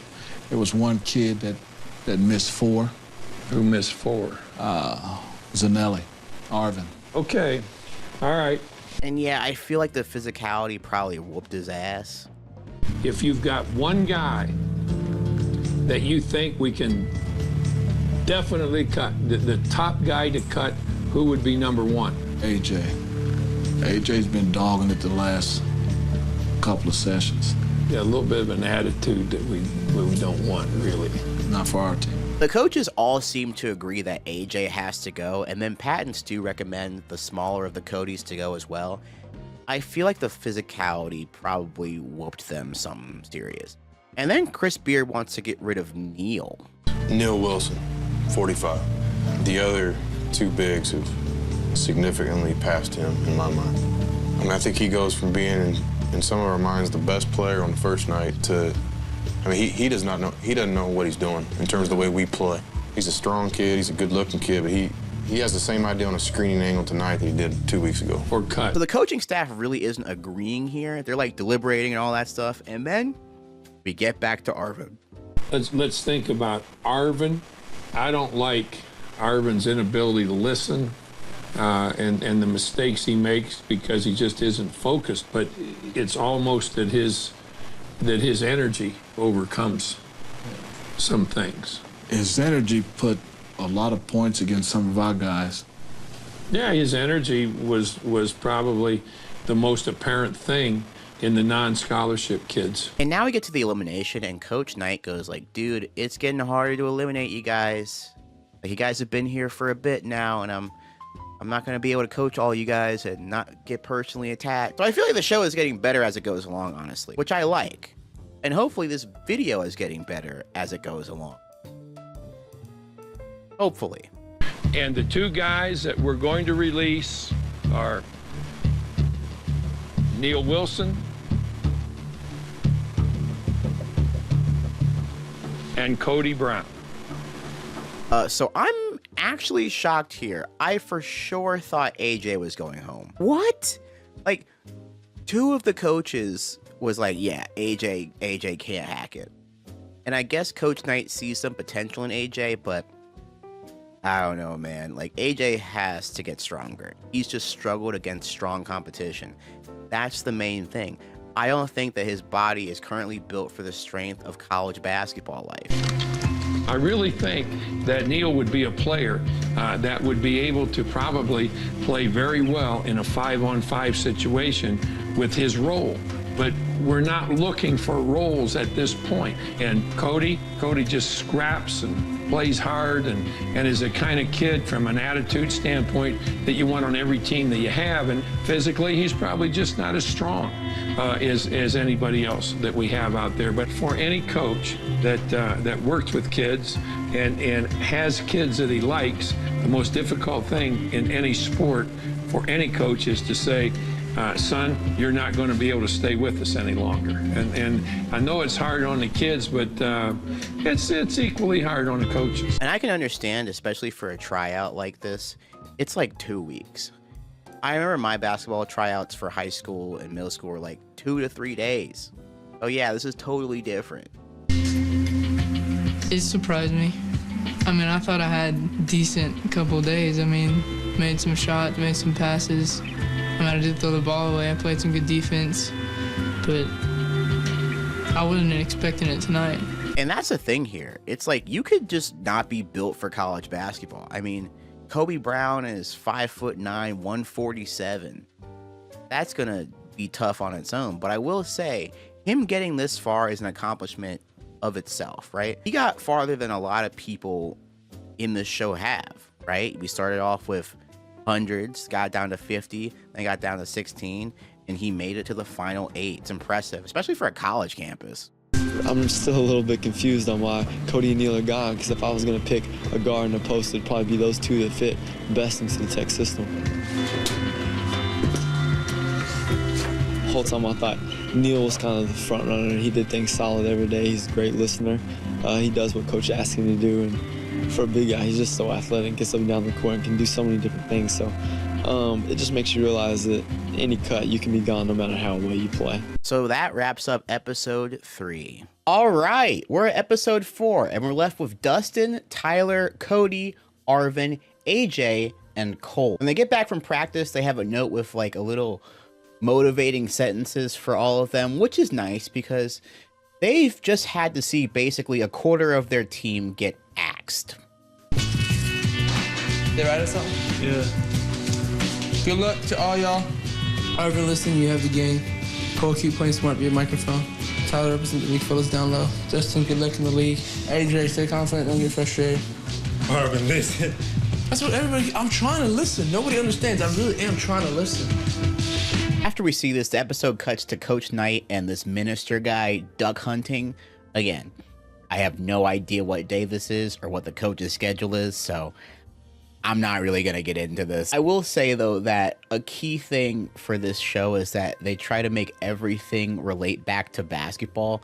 So they're like, hunting, you need preparation, you need patience. That's kind of like basketball. And I'm like, okay, guys, enough. Dude, we're so deep into this series and I'm starting to not lose it, but it's just getting funnier. Sometimes it's a very needed break for him after a basketball game. The next day, the NCAA doesn't allow a practice, and so he uses that time as a refresher in his heart and mind. It's a time to break away from the world of basketball. Hunting season and basketball season seem to parallel one another very well. Now, I understand that this is a needed break for Coach Knight, but I am curious, if that rule wasn't available, do you think that Coach Knight would rather be hunting or practicing? I'll let you guys chew on that one for a little bit. The great thing about hunting for me is it really gives me something I like, and still it enables me to be really paying attention to what I'm supposed to be doing. I'm figuring out what we're going to do with our practice this afternoon. I really jumped on those kids of ours because the TV kids just played their ass off. In fact, the TV kids outplayed them.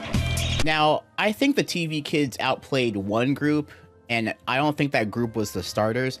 I think the starters thrashed the other group. If I wanted to say something, I think the starters did. They were like, yeah, there's levels to this. I'm really not that worried right now. I think I'm playing hard enough. But then again, I thought Neal was, and I was pretty shocked when he went. But, you know, I think I'm playing better than at least 2 other guys. So I think right there, that gives me a little satisfaction. So there's always that little, could be like that shocker, you know. Now, it seems that a lot of people are shocked that Neal got cut, and I just don't see it. I never really saw it talent-wise. Guess he was just a liked guy in the locker room because nothing from him basketball-wise really stood out. In terms of winning this whole thing, I didn't think that he had it, but I'm sure he was a really liked person, a very hard worker. But Neal himself said that he was having a hard time keeping up. Those were his words. Anyway, it's time for Coach Knight to come in, and the focus for today's episode is enthusiasm. We want a guy that is enthusiastic in his play. He's enthusiastic about his teammates, and he knows that the harder he plays, the better our team is going to be. For the next drill, we have 3 minutes of them, and I think it's a 1v1, and they're taking turns I can't really tell by the editing, but they're trying to prioritize off-ball and on-ball movement here. So first up is Cole versus Arvin. Now, this is interesting because Cole has not said a positive thing about Arvin this entire show. So there might be some actual resentment there. I feel like Arvin off camera, since he's the talkative one of the bunch, he might come off as annoying. So maybe that seeps onto the court. Who knows? Let's go, Arvin. Let's go. See the ball in the old stance. Cut off the baseline. Again. Short. Too much dribble.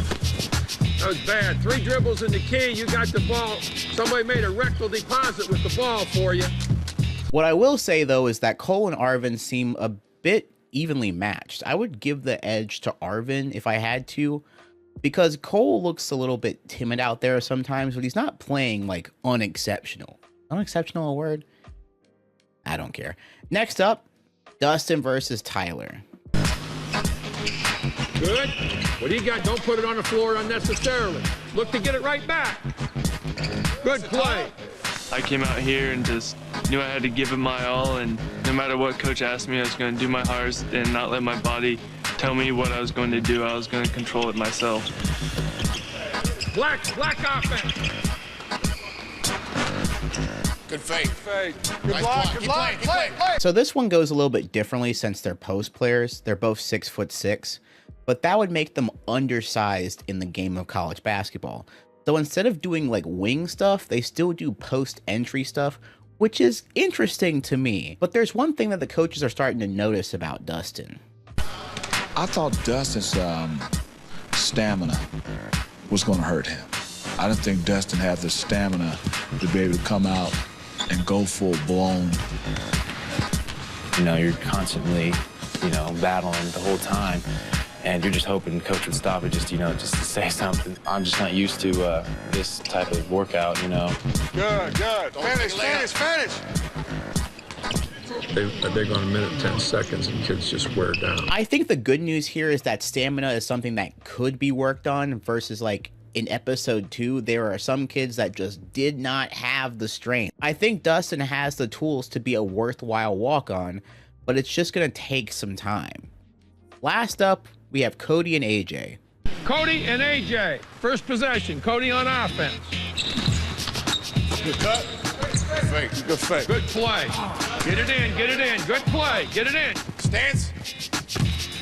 I just want to make a shot so I can prove I can shoot. Not that I'm just going to miss every shot like he thinking. Go, good read. Finish. Good take. Let's go. The thing with AJ is that he's like a 5'10" player that plays like a big, which is really confusing. I mean, it's not the most confusing thing, but he's still having to convince the coaching staff that he can shoot a little bit. We're on episode 4, buddy. And here, neither of them are playing that much defense, but again, from what I've seen on the show, neither of them have been that good at defense anyway. Cody is taller, give him that. Terrible shot, AJ. Terrible shot. AJ, you need to quit shooting 3-pointers and cut to the basket and do some other things to make yourself more noticeable. What are you doing? What you're doing is making yourself noticeable that you can't shoot. Get into him, Cody. That's a lazy man's way of playing. Come on. Yeah, bro, I've seen enough. AJ can't shoot right now, and his mechanics are fucked. Like, his mechanics are bad. And I'm not trying to be on a high horse here. I don't have good jump shot mechanics myself. But I know when jump shot mechanics are getting in the way of your jump shot. He's out here trying to convince the coaching staff that he can shoot, and it's going to be all for nothing if you don't show them some of your other strengths at some point of any of this. They've already told you what your strengths are. Cutting to the basket. All right, next up is going to be a shooting drill. So AJ, I guess it's your time to shine. Maybe. I don't know. Concentrate. I wasn't expecting him to start yelling at us when I was shooting. I mean, as soon as I started pulling the trigger, he started running at me yelling. I was like, kind of threw me off a little bit. And it seems like none of these contestants are going to be able to deal with this kind of pressure either.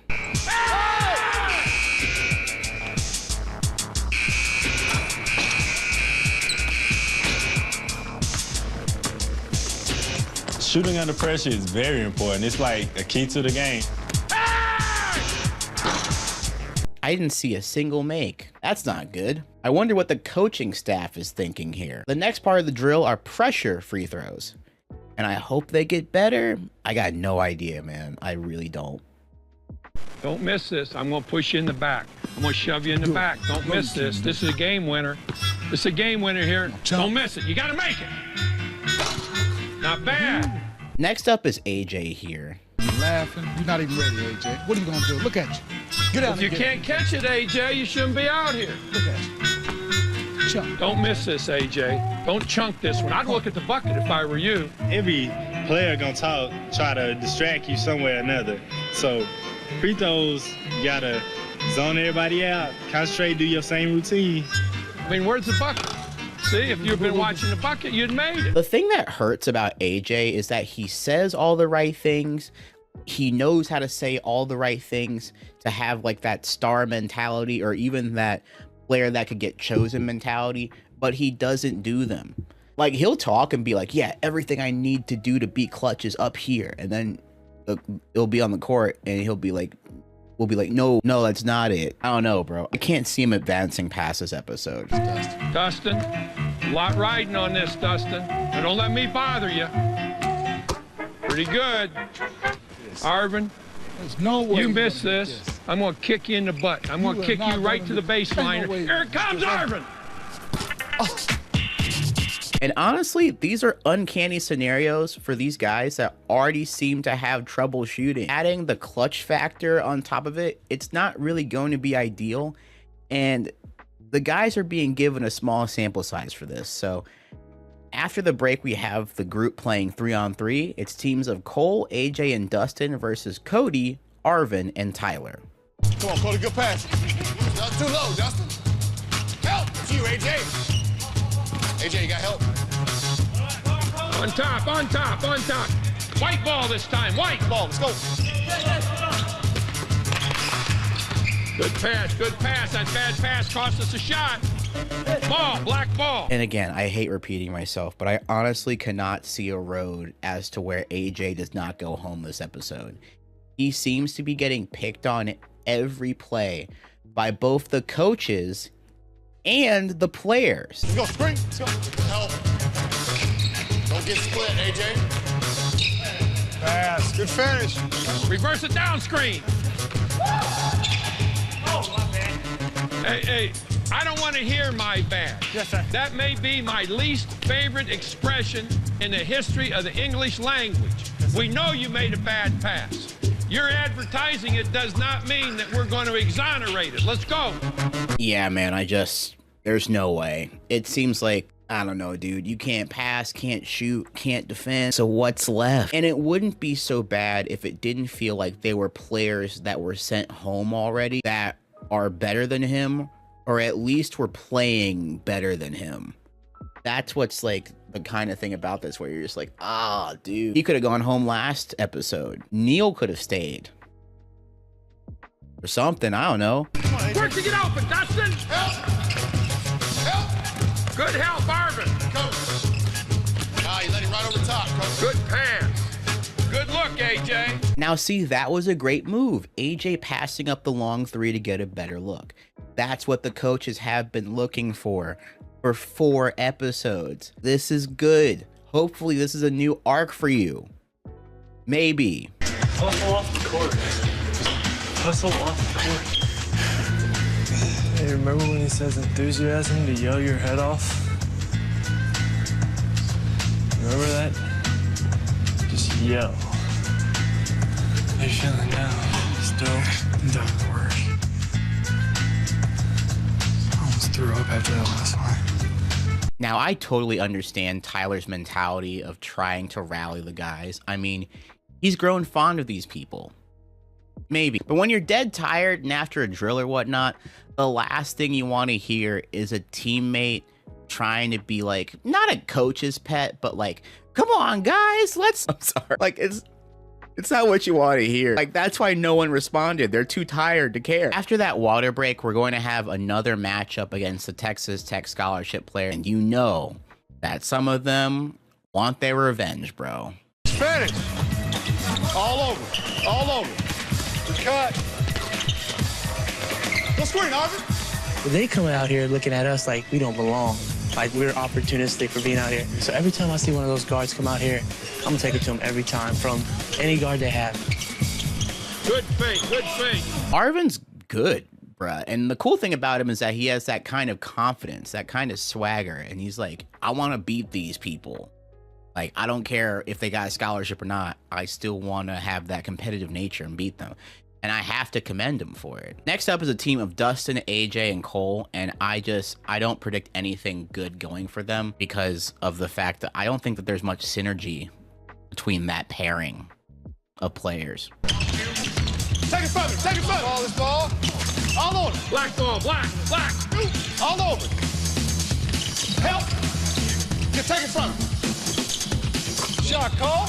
Ball up, get it to him, get it to him.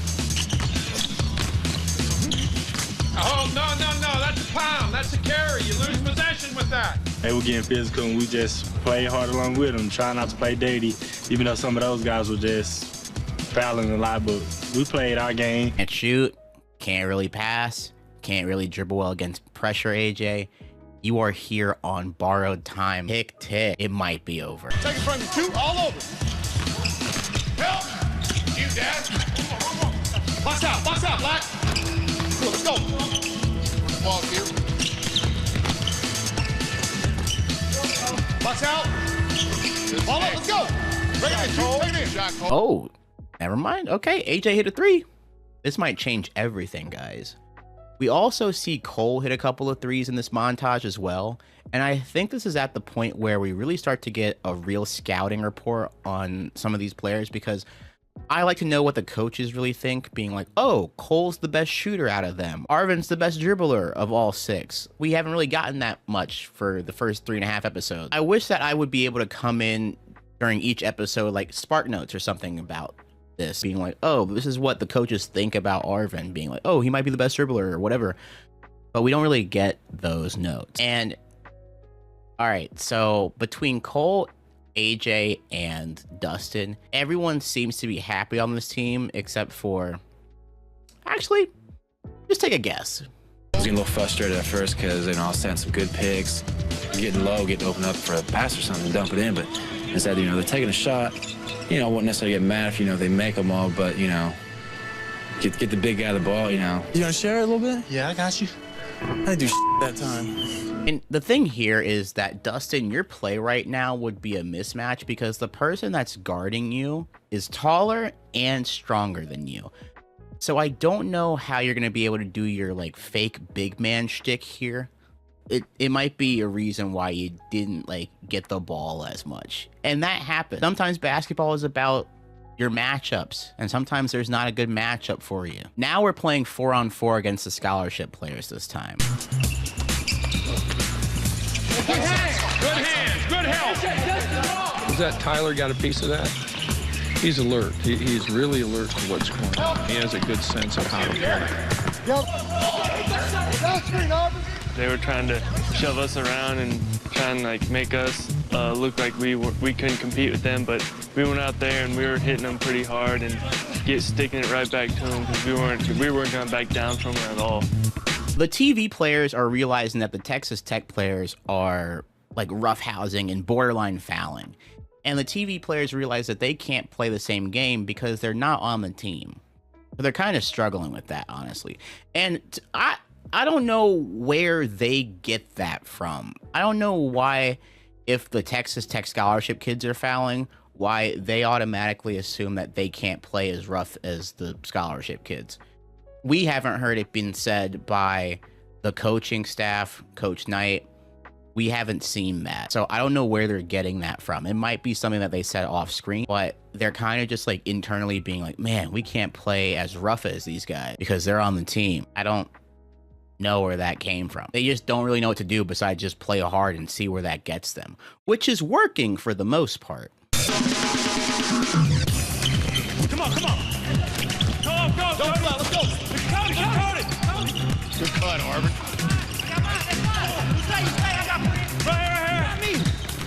Right here. Go, AJ. Who's got the ball, Black? Dude, Team White looks pretty good. I don't know how much editing they had to do to make this look that way, but they look like solid basketball players, and I'm sure that they were in high school playing at some kind, but they're playing really good basketball, all things considered. Let's go, let's go, let's go, go, go, go, go, go. You got me. John, good hit. They're a little bit more athletic, but it's a part of us. You know, we're trying out for the team, and we want to make it that bad to where our desire is going to keep up with their athleticism. Come on, let's go, Black. Nice drive. They're not free. This is off. I'm going to tell you this right now. If Cole keeps shooting like he is in this episode, he's going to win the competition because he's hit 4 threes. And I can't remember the last time in any of these episodes where one person's hit more than 2. The TV kids play so well that Coach Knight ends up not being happy with the scholarship players because they're absolutely getting ran out the gym by these guys. I want to see the 5 guys that just got their ass beat by intramural players. I can't repeat a lot of those things we said to our guys. There's an opportunity for us to kind of get on our guys a little bit. Coach, getting on those guys, that's what it's all about. Yes, sir. Yes, sir. Coach Chris told us that as a walk-on, that's like one of the highlights, when you get Coach to yell at somebody else. So when Coach started yelling at them, that made my day, because, I mean, I got after them. I even got a couple buckets on some of them. I don't care if they hit and slap. Yeah, I feel like maybe it's just the fact that they're playing a little bit more together. Maybe chemistry plays a factor into this. I have no idea. Now, what I didn't know was going to happen is that they were going to run it back, and this is after Coach Knight laid into them for their lack of effort, so watch out. Talk, White. Go screen, Drew. Get in tall. Box out, let's go, White. Push it up. Quick, White, quick. Just outran you. He just ran you. Screen, look in. Easy, that's it, let's go. I think they got a real idea of what kind of competition basketball provides at this level, the Big 12 Conference. Screen. Now, Coach Knight really commends all 6 of them for their hard work in their play because they really did make the scholarship players work for it, which is like some of the highest praise you can give a walk-on. Dude, you're making the scholarship kids, or dude, you're making the actual rotation like work their ass off in practice. That's high praise. Coach Knight decides to reward the kids by letting them go to the South Plains Fair, and then the kids get a video message from a special guest.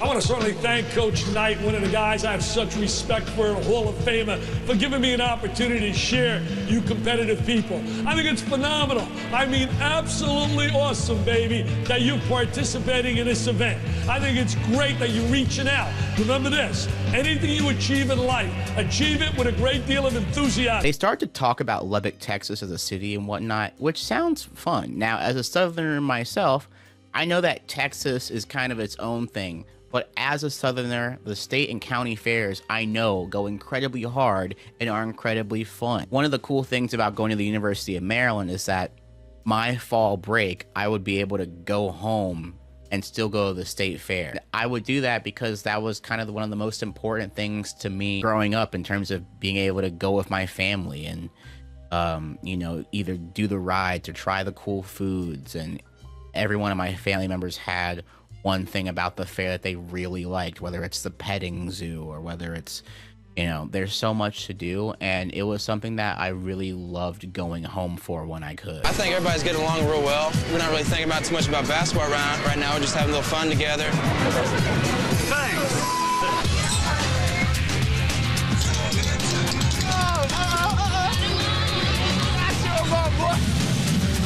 It's kind of good to see the TV kids actually bonding because we really haven't gotten to see much camaraderie from them in this whole series. I know that probably was the idea when they were all living together under one roof, but we still really didn't get to see much from them because by the time they get home, they're just so tired. And a lot of them still have classes to study for. So that's not really the most interesting TV. I know we're on episode 4, but I still can't. It's just so funny how they were like, okay, we're all going to live under one roof. And as soon as they get home, they either sleep or study. That's it. It's funny. We're throwing 1,000. On the court, we're 2 good competitors, and usually we go at it and get a little fierce and, you know, a little physical, but now it's a little bit fun. I don't have to punk them so much.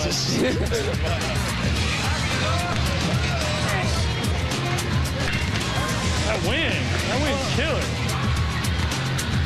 Dang. Damn. I made 3 out of about 50 probably. 3 out of about 85 maybe. Now, I usually don't take rigged county fair games into account here, but still, I feel like just having the basketball team people trying out, having footage of them bricking constantly at the county fair, you didn't have to put that in there. That wasn't nice. Like, you're giving the non-shooters a chance to show that they're non-shooters and outside. We then switch over to Bob Knight being in the library, showcasing his books and stuff. There's not really much to talk about there. And then the next day, the TV kids decide to go, they don't decide, but they go to an elementary school. But even more important than enjoyment from reading is the knowledge that one gains from reading. When we went over to the elementary, I learned that, Coach Knight doesn't just care about basketball or how we are on the basketball court, but also off the court. He doesn't want us just involved in basketball, and that's all we think about, but to get involved in the community and do the best we can for not just ourselves, but also the children. Now, I know that being a part of the community has a lot to do with basketball. It's important. As a college athlete, you're representing the best of the university and whatnot. And I know that we're highlighting a lot of this stuff because there's less people, but I kind of wish we'd focus more on the basketball part. And we're on episode 4, but we only know the people trying out in like a shallow manner. Anyway, it's time to discuss who they want to get cut. I'm prepared to be shocked here a little bit. We're going to cut one player. Chris, who would you cut? Well, I've been his biggest supporter since the first day, but I just think it's time that Cody he's kind of reached his limit from a strength standpoint and conditioning. He's struggling. And they talk about Cody, and I think that he's kind of sick. Like, he's kind of like going through something, which Coach Knight points out. But either way, it hasn't looked good for him the last couple of drills. Who would we definitely keep? I would keep Tyler at this point. All right, Pat? Tyler. Chris? Arvin, he brings it. Pat summed it up great, I think, out there when he said Arvin was a pain in the ass, but he was a good pain in the ass because he does keep things stirred up. He's like the Energizer Bunny. And honestly, if I picked a final 2, I would go with Tyler and Arvin, because Tyler is a good listener and very serious, and I feel like among the rest of the 6 right now, he is a good leader. And then Arvin being like the Energizer Bunny is peak walk-on activity. Honestly, that's the most you can hope to bring day in, day out, which is energy. Like, you might not see the floor, but you will be able to help the team in practice, and that's really, like, important. Dustin has really taken a step back in their eyes, so it's between Dustin and AJ for the last cuts here, I think. The 2 players that we are going to release are Cody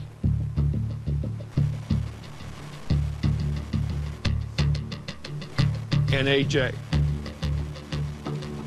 And yeah, that makes total sense. There was no way that I think that those 2 were getting past. And this makes for a strong final 4. Tyler, Dustin, Cole, and Arvin. It's gonna be wild. Episode 5, dude. And the cool thing about this is that I think the final 4 players, they're all on the same tier. They all bring something that could be a walk-on. I'm very disappointed in myself that I didn't win it, but I know I didn't perform up to my best. When I had that consistency, I knew I was going to. So I played so bad yesterday, I figured that was coming. Coach Knight taught us that you work your hardest, you play your hardest, and if you win, that's great. Don't get too big-headed about it. If you lose, take it like it's a win. Last but not least, Coach Knight talks about Cody and how he really has high praise for him. And it stands out because Coach Knight doesn't do that about every player that gets cut. Cody Keller really understood how to play better than anybody did. If we were picking a team, Cody Keller would have been one of the first players I would have said, this kid can play. And we want him because he understands how to play. But stamina became a factor. There's a whole different approach that you use in coming up with one player. And I think this goes back to the fact that some basketball players are talented, but they're not in college basketball shape, or not ready, or simply just not prepared. I feel like if you gave Cody a year, he could be prepared to try out for the team again, but I digress. He wasn't feeling well anyway, so The margin for error in this show is really slim. We are more aware now of the elimination day because now it's down to 4. You look around and you realize there's only 3 other guys left, and there's actually a shot at this. I'm trying to prove to coach that I'm the one he's looking for, that I got what it takes. You're gonna have to do something to make me go, because I ain't going. This is mine to win.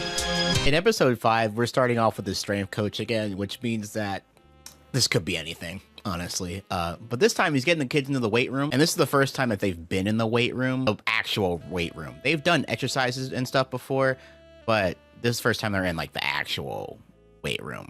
I'm trying to see who's going to break down. Bottom line, who's going to be the sissy.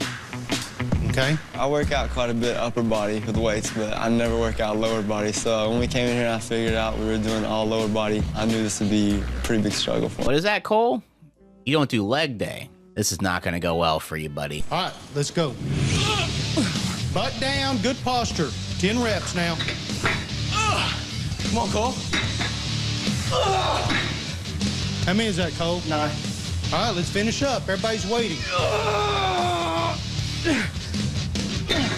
Now, for someone that might not be in the gym weightlifting often, it is not an easy thing to just go from not lifting at all to college basketball weightlifting. I think he was just looking to see how each individual maximized his potential to get everything he could out of each lift.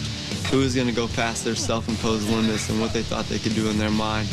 Finish, then you go.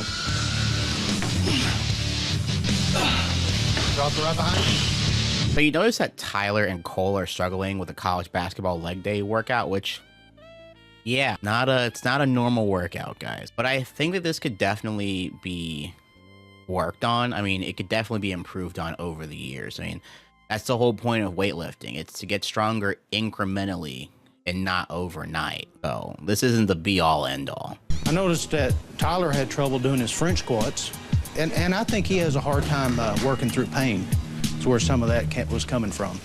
After a grueling leg day, they have to go to the off-campus rec center, where I'm guessing they're going to have to play more basketball after a weightlifting session, which is not going to be fun for them. The only player that seems to be fine with this is Arvin, but he has the build that shows that he weightlifts often. Like, he looks and plays like a hooper that lifts weight. Hard to explain. Sorry. I'm going to go ahead and say my legs will probably be sore. But once we start playing out there on the court, I probably won't feel it. Right now, I'm feeling a little tired. It's pretty much my legs are done. I'm good. I'm ready to go. Let's go hoop. My legs are shaking. I could barely even feel them. So Coach Knight walks in and says that today's episode is perseverance. And while that's happening, we have 4 of the Dallas Mavericks wheelchair basketball players show up and start hooping. Coach Knight wants to say that them being able to play through whatever their condition is a sign of perseverance. We walked up and we were like, okay, what's Coach Knight got for us now? And then all of a sudden the Dallas Mavericks wheelchair squad comes out. And it really put stuff in perspective for you. This Mavericks team is pretty good. I mean, apparently they've won 6 out of the last 9 national championships in wheelchair basketball. Pretty cool. Knight goes on to tell the story of a player he used to coach called Landon Turner. In 1981, we won the NCAA championship. I had a kid named Landon Turner. He was a first-team All-American. And when we won the NCAA championship, he was the most valuable player in the NCAA tournament. There's no question in my mind he was going to be the #1 player taken in the draft. And during the course of the latter part of the summer, he was involved in an automobile accident that left him paralyzed from the waist below. Now, perseverance. Landon Turner is the best example of something happening beyond control and then doing the absolute best you've got with what you have. There's no one that I've had play for me that I think is a better example for doing everything you can to get the most out of life, no matter what it is. That's a difficulty.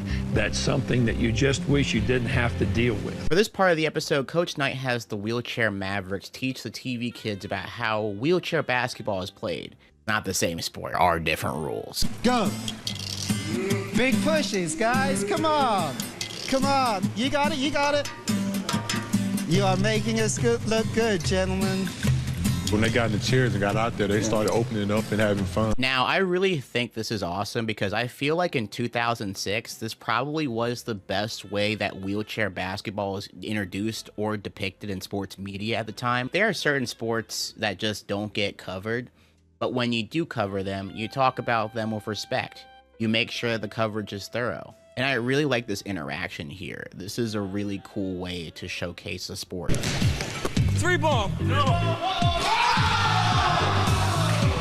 Oh, go get it. It's teamwork. He shouldn't be chasing it clear out here. I was really impressed with how excited they were to get in the wheelchairs, and they seemed like they're really enjoying themselves.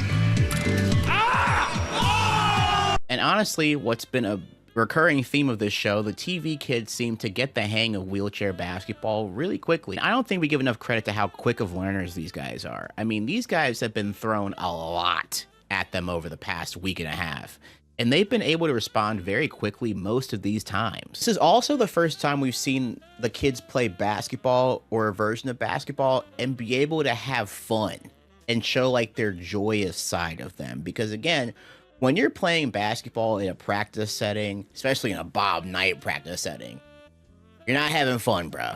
You're working. Like, I'm pretty sure if Bob Knight caught you smiling or laughing in practice, you're running or getting kicked out for sure. And as you can see, Coach Knight is not smiling either because he's just in locked in mode constantly. But yeah, after all the weightlifting, after playing wheelchair basketball, the day is still not over.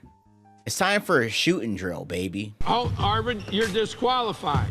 What did we specifically say? Behind the free throw line. Behind the foul line. That's paying attention. That's what you learn when you're told to do something like that.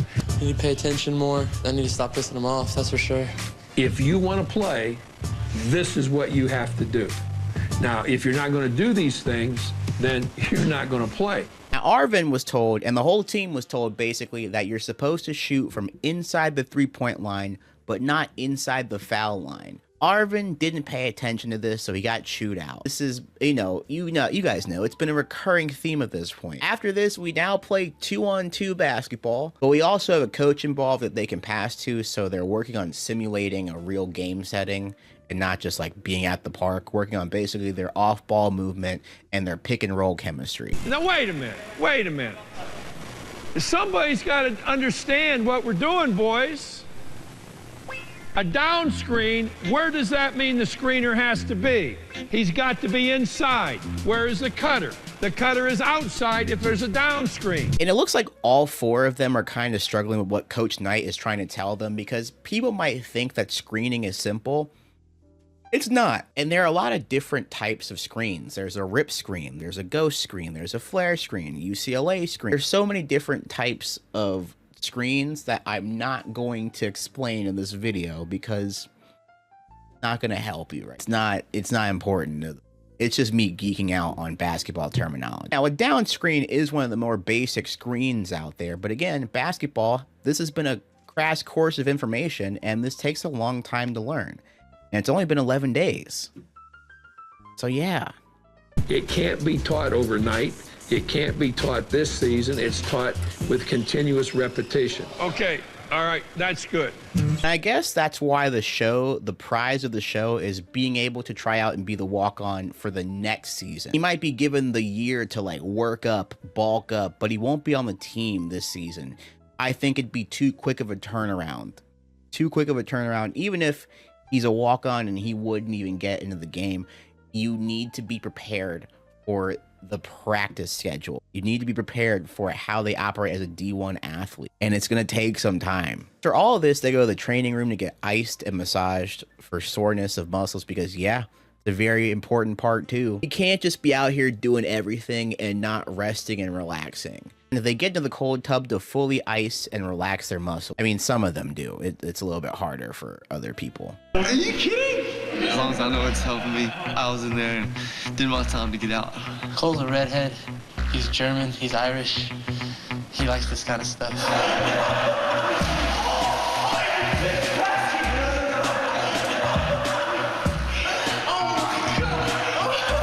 And look, I'm telling you guys, when I ran track, this was personally one of my favorite things to do after a practice. Put my feet in an ice bucket, bro. it did not matter. It was fun to do for me, and I always knew it was going to help my feet in the long run. Now, my high school didn't have a whole cold tub. I don't even know if I would have done entire cold tubs every day after practice. But again, it's one of those things where like once you get through the shock of how cold it is, it feels incredible. And you're talking to someone that like hates cold weather. I understand that it's daunting, but once you get past it, dude, there's nothing like it. Most athletes don't like ice. They want heat. They just like the warming effect. They don't like the discomfort of the pins and needles. Arvin, just to let you know, if you go in the warm, you still got to end over here in the cold, so you got to get back in here. I was an idiot. I really thought he was playing, so I went in the heat. And then when I went into the cold, it was a little painful. A lot painful. Now, as a track athlete, I will say this. Yeah, I lifted weight. I didn't do anything as intense as what they're doing. Like, they were working out basically the entire day. So when Arvin says that he left the cold tub and he's in pain, I've never felt that. So I can't speak to that. But I do know that the cold is good. For me not to walk, my body's cold right now. Like, I'm shaking. I don't know, I'm gonna wear a sweatshirt or something. My body's cold. No, like, I'm still cold. Why is it cold? Hoff, you wanna get beat up? All I'd have to do is run down the stairs and you'd never catch me.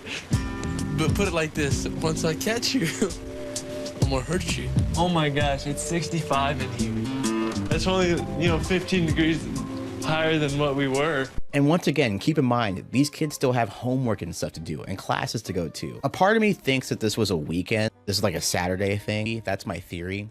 When we get back from commercial, we have the Final Four going to do a ropes course.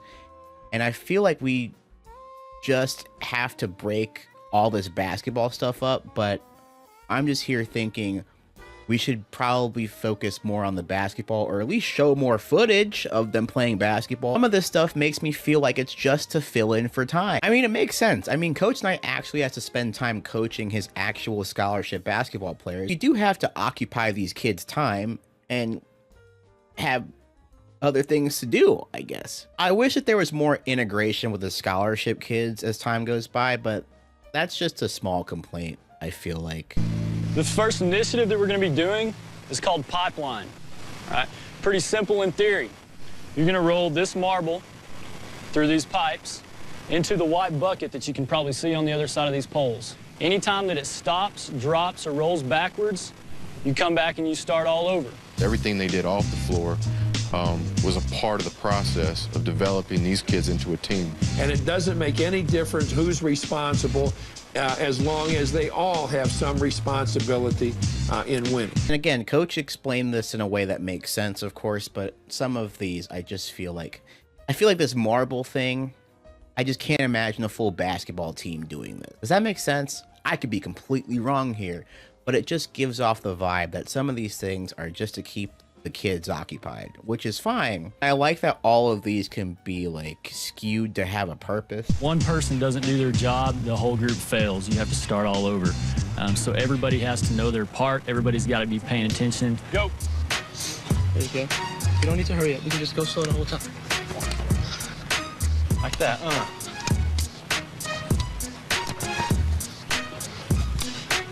I got you. Finish that sucker. Good job, baby. Good job, boys. Like I said earlier, these guys are quick learners and stay enthusiastic throughout the entire process. Hey, that's the theme for the episode. I remember earlier in one of the episodes, Dustin thought that like a brain teaser was like the stupidest thing that they could be possibly doing.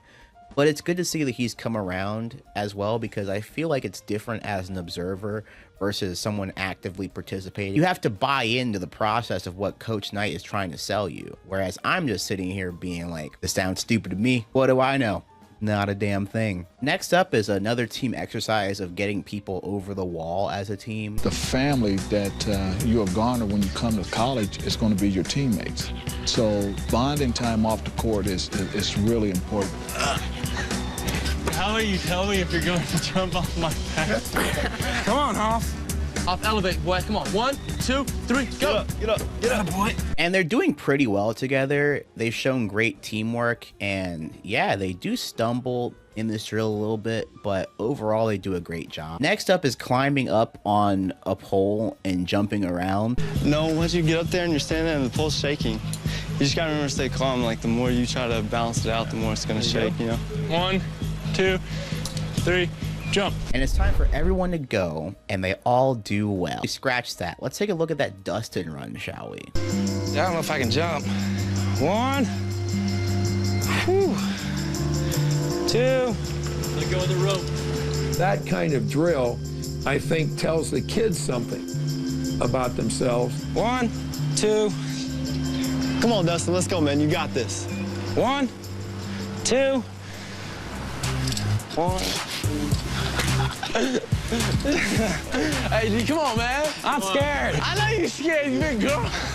You don't jump this, you getting cut.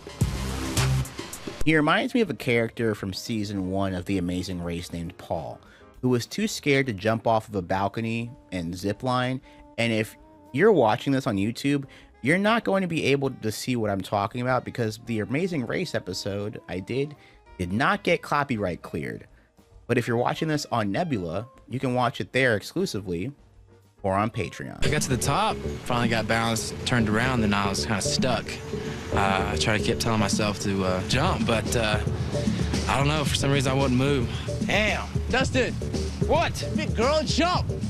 I really didn't care what they're thinking or saying because, I don't know. It was a different feel for me, definitely. I've never felt that way in my life. And while I understand Dustin's hesitancy, I hope that this doesn't dock Dustin negatively. Like, I wouldn't want to have the coaching staff be like, smell like bitch in here. All y'all smell like bitch to me. yeah, I heard you couldn't jump off a 20-foot pole. That's why we're going to have to cut you from the team. No, I need a basketball reason for him to get cut, if he does. And that's kind of been my thing here because this episode has had not that much basketball to it. I mean, cutting 2 people this episode when what we've seen really is weightlifting, wheelchair basketball, part of a shooting drill, and a ropes course. I don't know. I really don't know who's been doing well and who's been struggling this episid. Stick with it, man. Make a commitment. 1, 2. I mean, you're getting worse. damn it. Pull me How long have I been up here? You can't jump 3 feet, but you can pull me up. 6 minutes and 37 seconds. If you were my cell phone bill, I'd get upset. I was up there, for a while, and my body just kept kind of getting tired. My legs, I couldn't even feel my body pretty much. 1, 2. No. How you gonna say no when we say 2? Hold on. Y'all ready? 1. Okay. 1, 2, 3. Jump. Yeah! Big, there we go. It kind of looks wild when you screenshot it because it only looks like Dustin jumped like maybe 12 inches because he's so tall. But he was up there for a long time. So I'm not going to tell anyone how they should be feeling when they're up that high. I don't think I have a fear of heights, but I have a fear of doing unnecessary shit at a high height. And that's one of those things. I wouldn't be like scared of the heights. I'd be like, why are we doing this?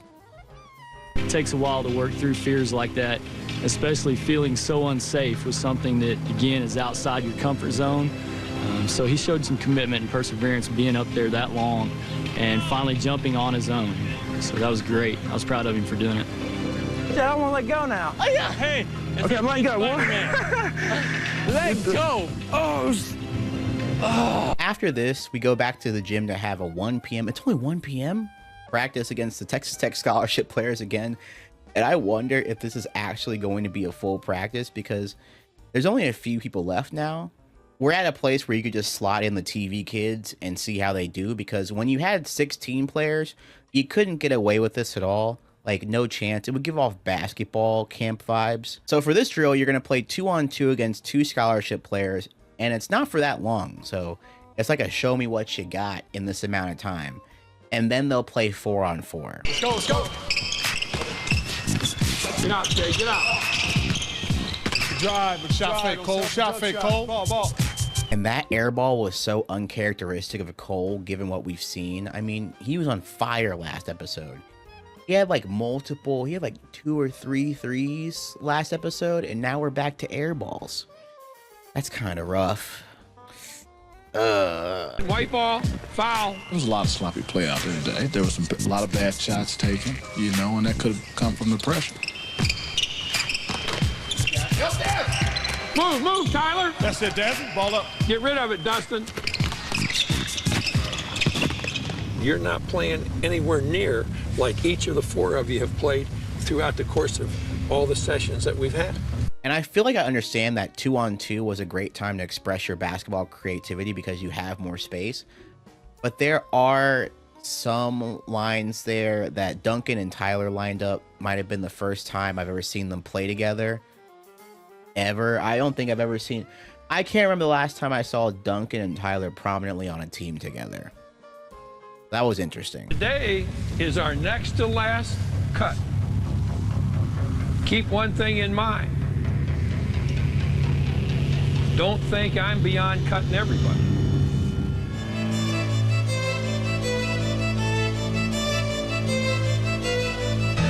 Us four guys were fighting for a spot, and they want to prove that we can't come in there and beat them.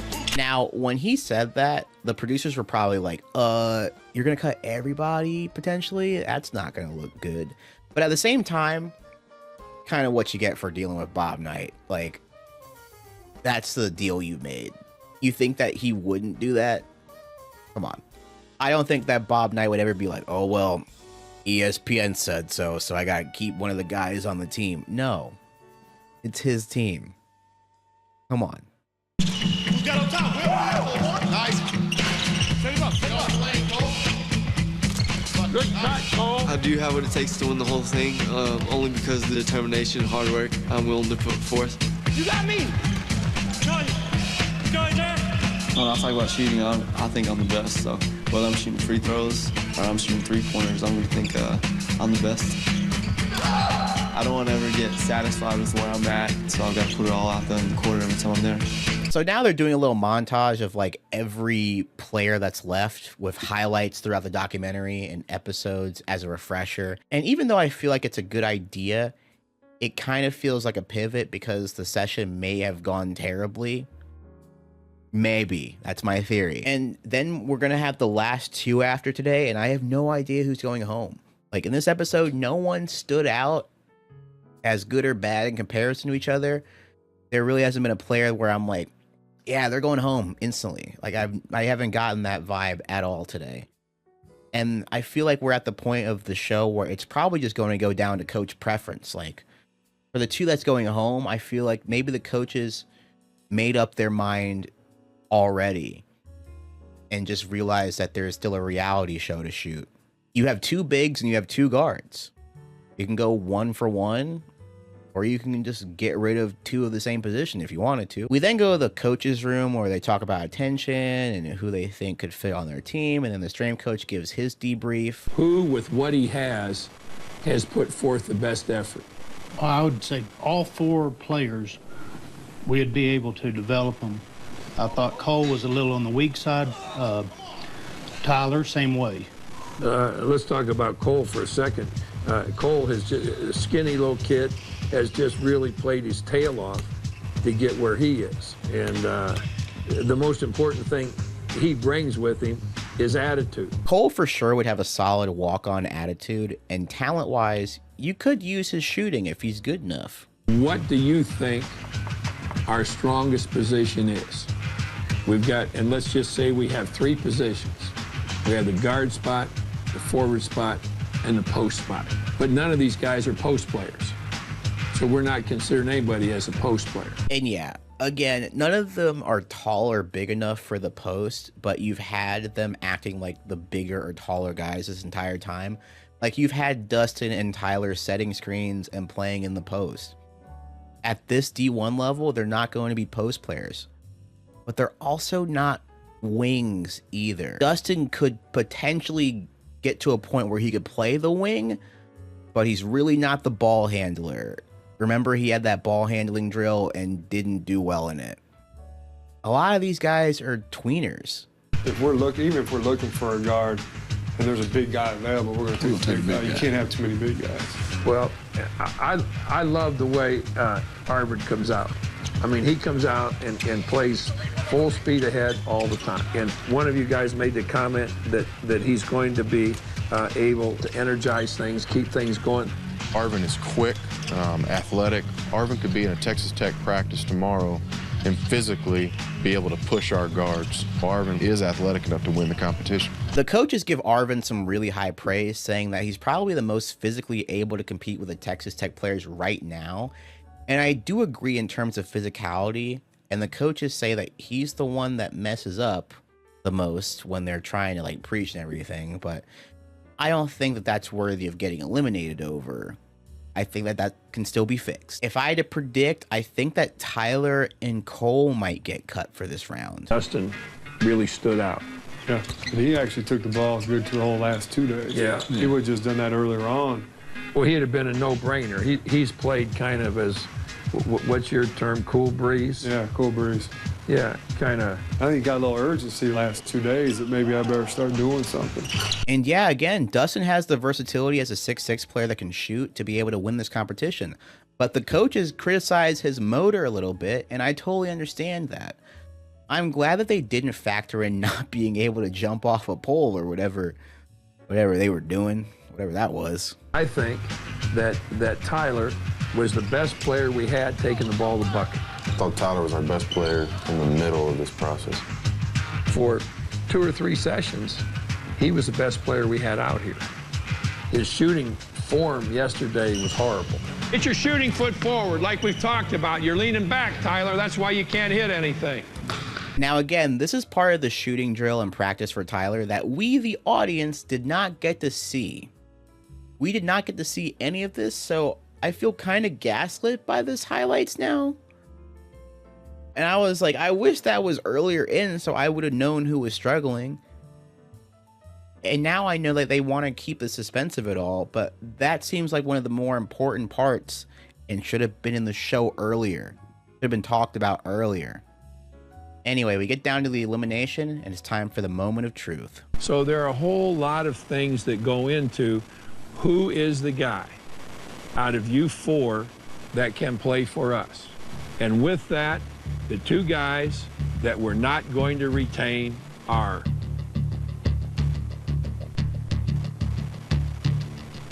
Cole and Arvin. Oh man, I was not expecting for both guards to leave in this episode. I thought that they would do one big, one guard, but I guess that Texas Tech feels like there isn't the need for a player below 5'10", which, fair. I guess you have to be really extraordinary to play college basketball at 5'10". Now, I think that both of these 2 players that just got eliminated could have been better fits for the Texas Tech squad, but I understand why the Tech coaching staff went with Dustin and Tyler. It's pretty clear that Texas Tech is on the hunt for a bigger player. And you know, no shade, no shame to both of them, but yeah, that sucks. I feel like a failure. I feel like I didn't accomplish what I was trying to accomplish. One thing I didn't succeed at. My goal was to win, and I lost. I was hoping just like anybody else to be that one walk-on. I just have the opportunity to try to walk onto the team, but to get on that team and get on the court for Texas Tech, that's what I was really hoping and shooting for. I really think that these guys did a great job, and they have nothing to be ashamed about, honestly. They played great, and I do think that they are the best of the guards, and it sucks that they got eliminated, basically, in my opinion, for just being guards. My goal was to win it. I came in here from that first day, and we had 50-something kids in here, and I said I was going to win it. I thought I was going to win it. I didn't see this coming tonight. And yeah, we're down to our final 2. And that was a perfect way for both of those 2 to leave the show. It encapsulated their attitudes perfectly and how they see things and how they really go about things. Arvin and Cole never really saw eye to eye, and they were just really opposite people. But in respect to basketball and in respect to night school, it made for some really good TV. And now we're down to the final 2 in the last episode.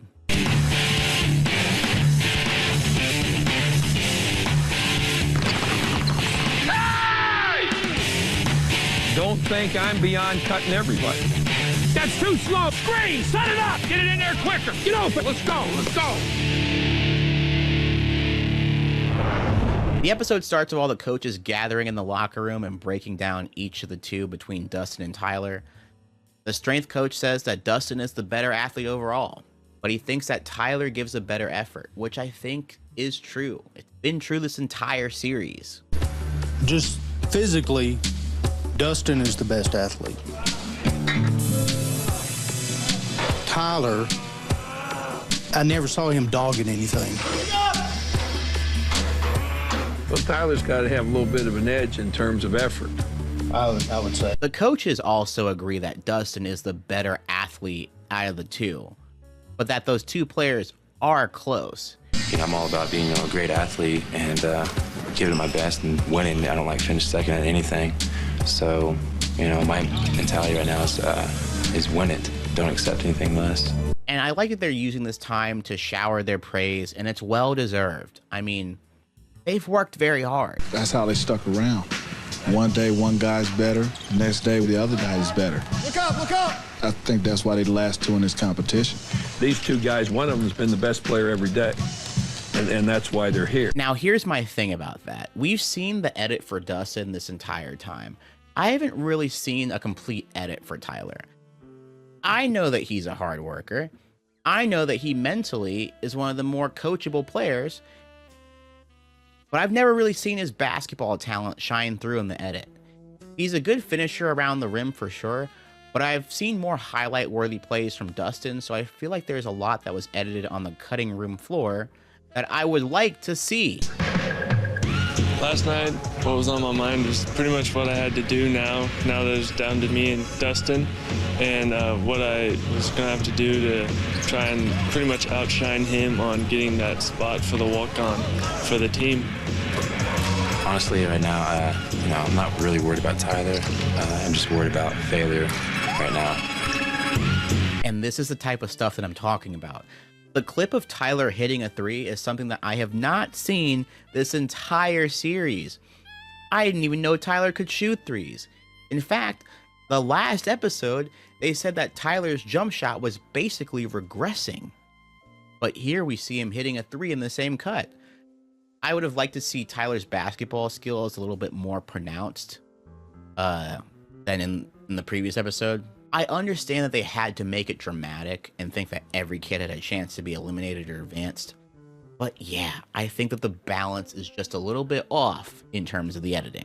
Tyler has probably gotten a few more things done on sheer effort. Rebound, a block shot, a steal. Good, Tyler!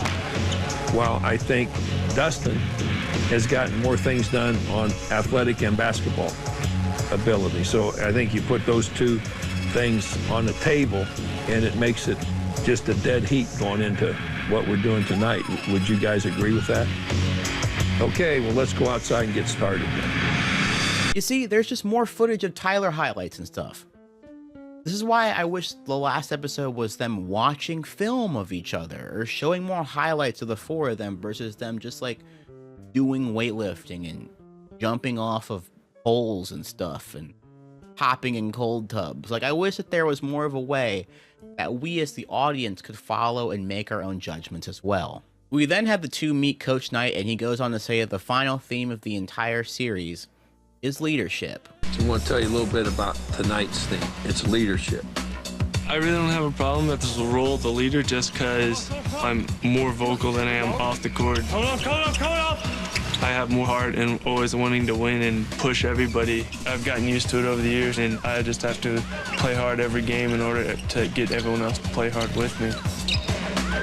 I just want to say, for those of you that don't play basketball or haven't played an organized sport before, leadership doesn't always mean that you follow one leader. It means that you can also lead by example in terms of your play, in terms of watching out for your teammate, having their back, all that good stuff. And I gotta say that over the course of this show, Tyler has exhibited infinitely more leadership than Dustin. That's the one edit that we've definitely gotten from him so far. And before Coach Knight dismisses them for what I assume is going to be an interesting couple of days, he brings one fun little callback all the way from episode 1. Okay, good luck to both of you. We'll see you out on the floor. Oh, hey, boys, come back here just a second.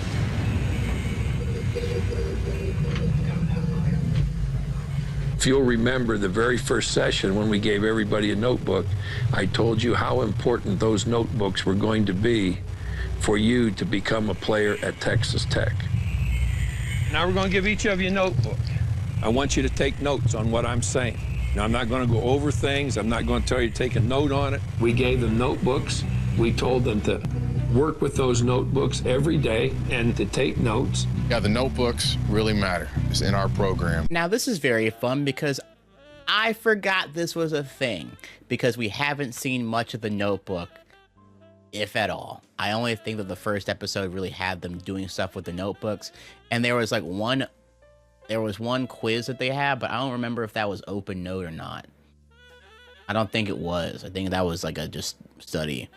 After our workout tonight, you'll give me your 2 notebooks, and we'll grade those 2 notebooks, and that will be a part of our evaluation on you 2 guys. And that's crucial because he didn't tell any of the players how much they had to write or how little they had to write. I mean, some people can just retain information in their head better than others, but I think it's going to show how much more of a student of the game some player could be. But I do think that there should be another test, or maybe this is the test, because some people are good at the material and don't take notes, and that was me in some classes. You know, me in environmental science class might have had to take less notes, but me in sociology, I needed every single bit of bullet point I could get when I showed up to class. It was a college class, and it was like all the way across campus, and it was like the winter of Maryland. It was like, and I booked an 8 a.m. for no, like, I don't know why I did this, but dude, it would be so cold that when I would walk to class, I would have tears in my eyes, bro. Tears. All right, tangent over. That's great, because I don't think my notebook is in my locker. Being able to play in a situation like ours, certainly, is learning responsibility. All of a sudden I got that feeling, that rush went over me. Kind of like where you missed a test or something. Started thinking, I think I'm gonna get yelled at for this, or, he's gonna say something. Now, again, we don't know how many times that they've had to use the notebook or had to bring their notebook to practice, because I don't think it's something that was really stressed. And if it was, it wasn't in the edit. We don't really see it brought to a lot of the drills. If you go back through a lot of the show, we don't really see the locker room that often.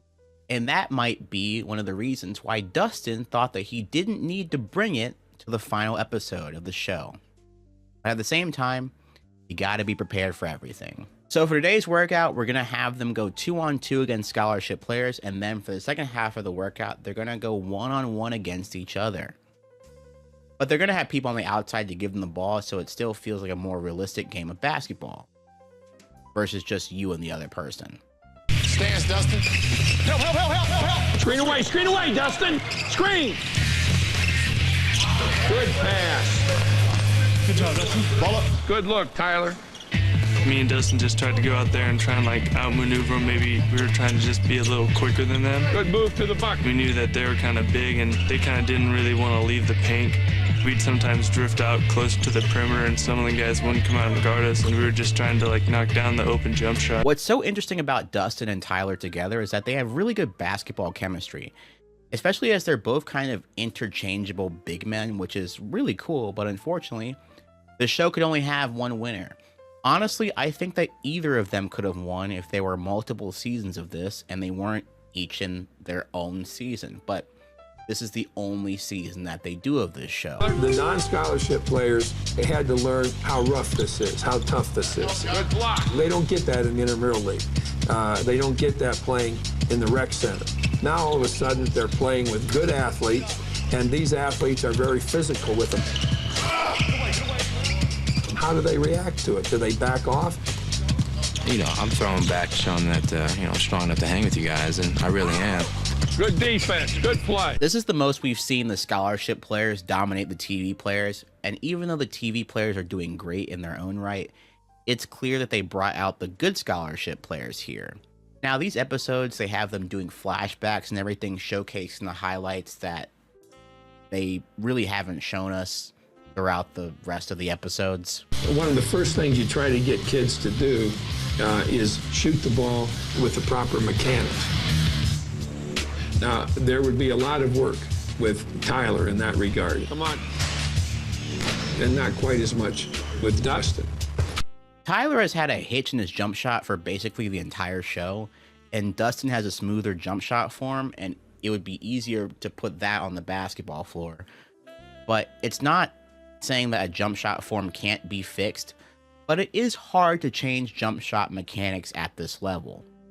I mean, it's a bit harder. It's not impossible, but it takes a lot of work. It's like undoing muscle memory. After that, Coach brings another guest speaker, Quinn Buckner, who is part of the 1975-1976 NCAA Championship Indiana team that went undefeated. He was also a two-time All-Big Ten and went to the NBA, where he won an NBA championship with the Celtics and made second-team All-Defense 4 times in his career. So Quinn gives them a speech on leadership. You guys know the drill with this already, so... Because people don't follow you if you are not decisive. And that decisiveness, that desire to win was all part of what I was really trying to do. When you win, everybody gets credit. That's the most important thing, was winning. And then everybody got credit. And our guys on our team took that to heart. I took it very much to heart. Coach is right, I wasn't a very good shooter, but I was smart enough to get it to the guy that can make shots. Next up is the 1v1. Tyler's on offense. Good pass. Play it. Good play, Dustin. Good finish. I think I'm quicker than Tyler. You know, Tyler's pretty strong underneath, so I think we share the equal qualities there. I think I definitely got a better shot than him, I believe. Dustin's on offense. And I gotta say, for the final episode, these guys are they're stinking up the joint, bro. They're looking terrible. Good move, finish. We gotta get it in the bucket. We both were kind of short on a lot of our shots, so we weren't finishing very well. Just taking time. Don't die. Finish. No angles. That's it. Get a drink. We then come back from a commercial to see that we're heading to the golf course. Golf is a game that really tests the individual. It tests the individual's concentration. It tests his ability to do things under pressure. It tests his perseverance. It tests his ability to come back from a bad shot, a bad thought, a poor position, whatever it might be. I'm not sure there is any single game that we play that tests a player more mentally than golf does. As someone that dabbles in golf, he's absolutely correct. This is a sport where it's just you, the ball, and the hole. There's no teammate to blame, no opponent to side-eye and get amped up to destroy. If you mess up, and that's on you. It's a great teaching tool. It's a teaching tool so great, it makes it really confusing that Dustin and Tyler aren't here to learn that too. One time I was standing on a putting green in President Ford's tournament, and Jack Nicklaus was about 20 or 25 feet away, and I looked over and he was watching me putt.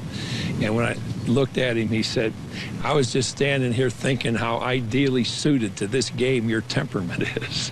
And so I've always laughed about that. And now it's time for the moment of truth. Do Dustin and Tyler, do they have their notebooks? Your notebooks. I'm sure you both have them with you. Am I right? He's like, that's probably gonna hurt you that you don't have it with you, because he told us to take it with us every time and everywhere we went. Now, when it came time to turning in the notebooks, Dustin didn't have one, and Tyler did. Mine got mixed up. I think somebody else's. Dustin started to give me a reason. I said, I have no interest in your reason. I have an interest in your notebook. I just want to back up and say that I find this very weird editing, because that means that I just think that they edited Coach Knight playing golf and they had to put the footage somewhere, because that would be really weird if Coach Knight was able to play a whole round of golf and Dustin wasn't able to secure the notebook. You know how long golf is? It's like the whole day. Do you know what they do with NFL players that lose a notebook? It's a huge fine. We gave every kid a notebook, and we told them, bring these notebooks up to date in their own words, in their own thoughts, and then continue through the entire series with a notebook and ideas and thoughts that we're trying to discuss relative to basketball. Writing down who had been talking to us, different quotes Coach has been giving us, how we're supposed to run the offense and defense that Texas Tech has run. And I honestly think this is going to be a big penalty for Dustin, because on the basketball court, you're pretty much good at your own strengths and weaknesses, but when you do something like that and you're not able to separate your off the court stuff, that's where it's a little bit bad. Because I would expect someone the likes of Arvin to not have their notebook, because simply that just sounds like something that he would do. He's been very aloof this entire time. So I don't think this is going to look good for Dustin at all, especially when Tyler has his notebook. Anyway, it's time for the last scrimmage, and Coach Knight tells each of them that they're going to be coaching players. As to which players they are, well, me and Dustin had been told by Coach earlier that we're going to be coaching 7 guys. He didn't say who, though. We didn't know what our team was going to be. And later we went out the tunnel, and we seen all 14 guys that were cut. And that was pretty neat. I was tremendously impressed by the attitude of these kids coming back when they had been disappointed in earlier sessions that we had had. And yeah, I understand that Arvin was still pissed because he was so close and getting eliminated the last episode and then having to come back. I mean, I get to see Arvin again, which is dope. And I really think that he would be able to play basketball. He would be able to walk on for other universities, I believe. Now, would it be the prestige of Texas Tech? Probably not, but hey. So then Dustin and Tyler become captains of a team, and everyone has to follow the leadership of those guys. White team, Opperman, Brown, Ahern, McLeod, Newsom, Grambling, Richardson, and Haynes. Black team, Wisenhunt, Hoffmeister, Wilson, Davis, Dedman, Keller, Castro, and Arvin. I think my biggest wish with this part of the drill was that they got to draft their own players. I think that that would have been a really cool thing that they could have earned, where it's like, yeah, you built relationships with these guys. You know who plays best with you or potentially plays best with you. Pick your team. But I understand why they just had the coaches do it. Just a nitpick. Good play, Cody.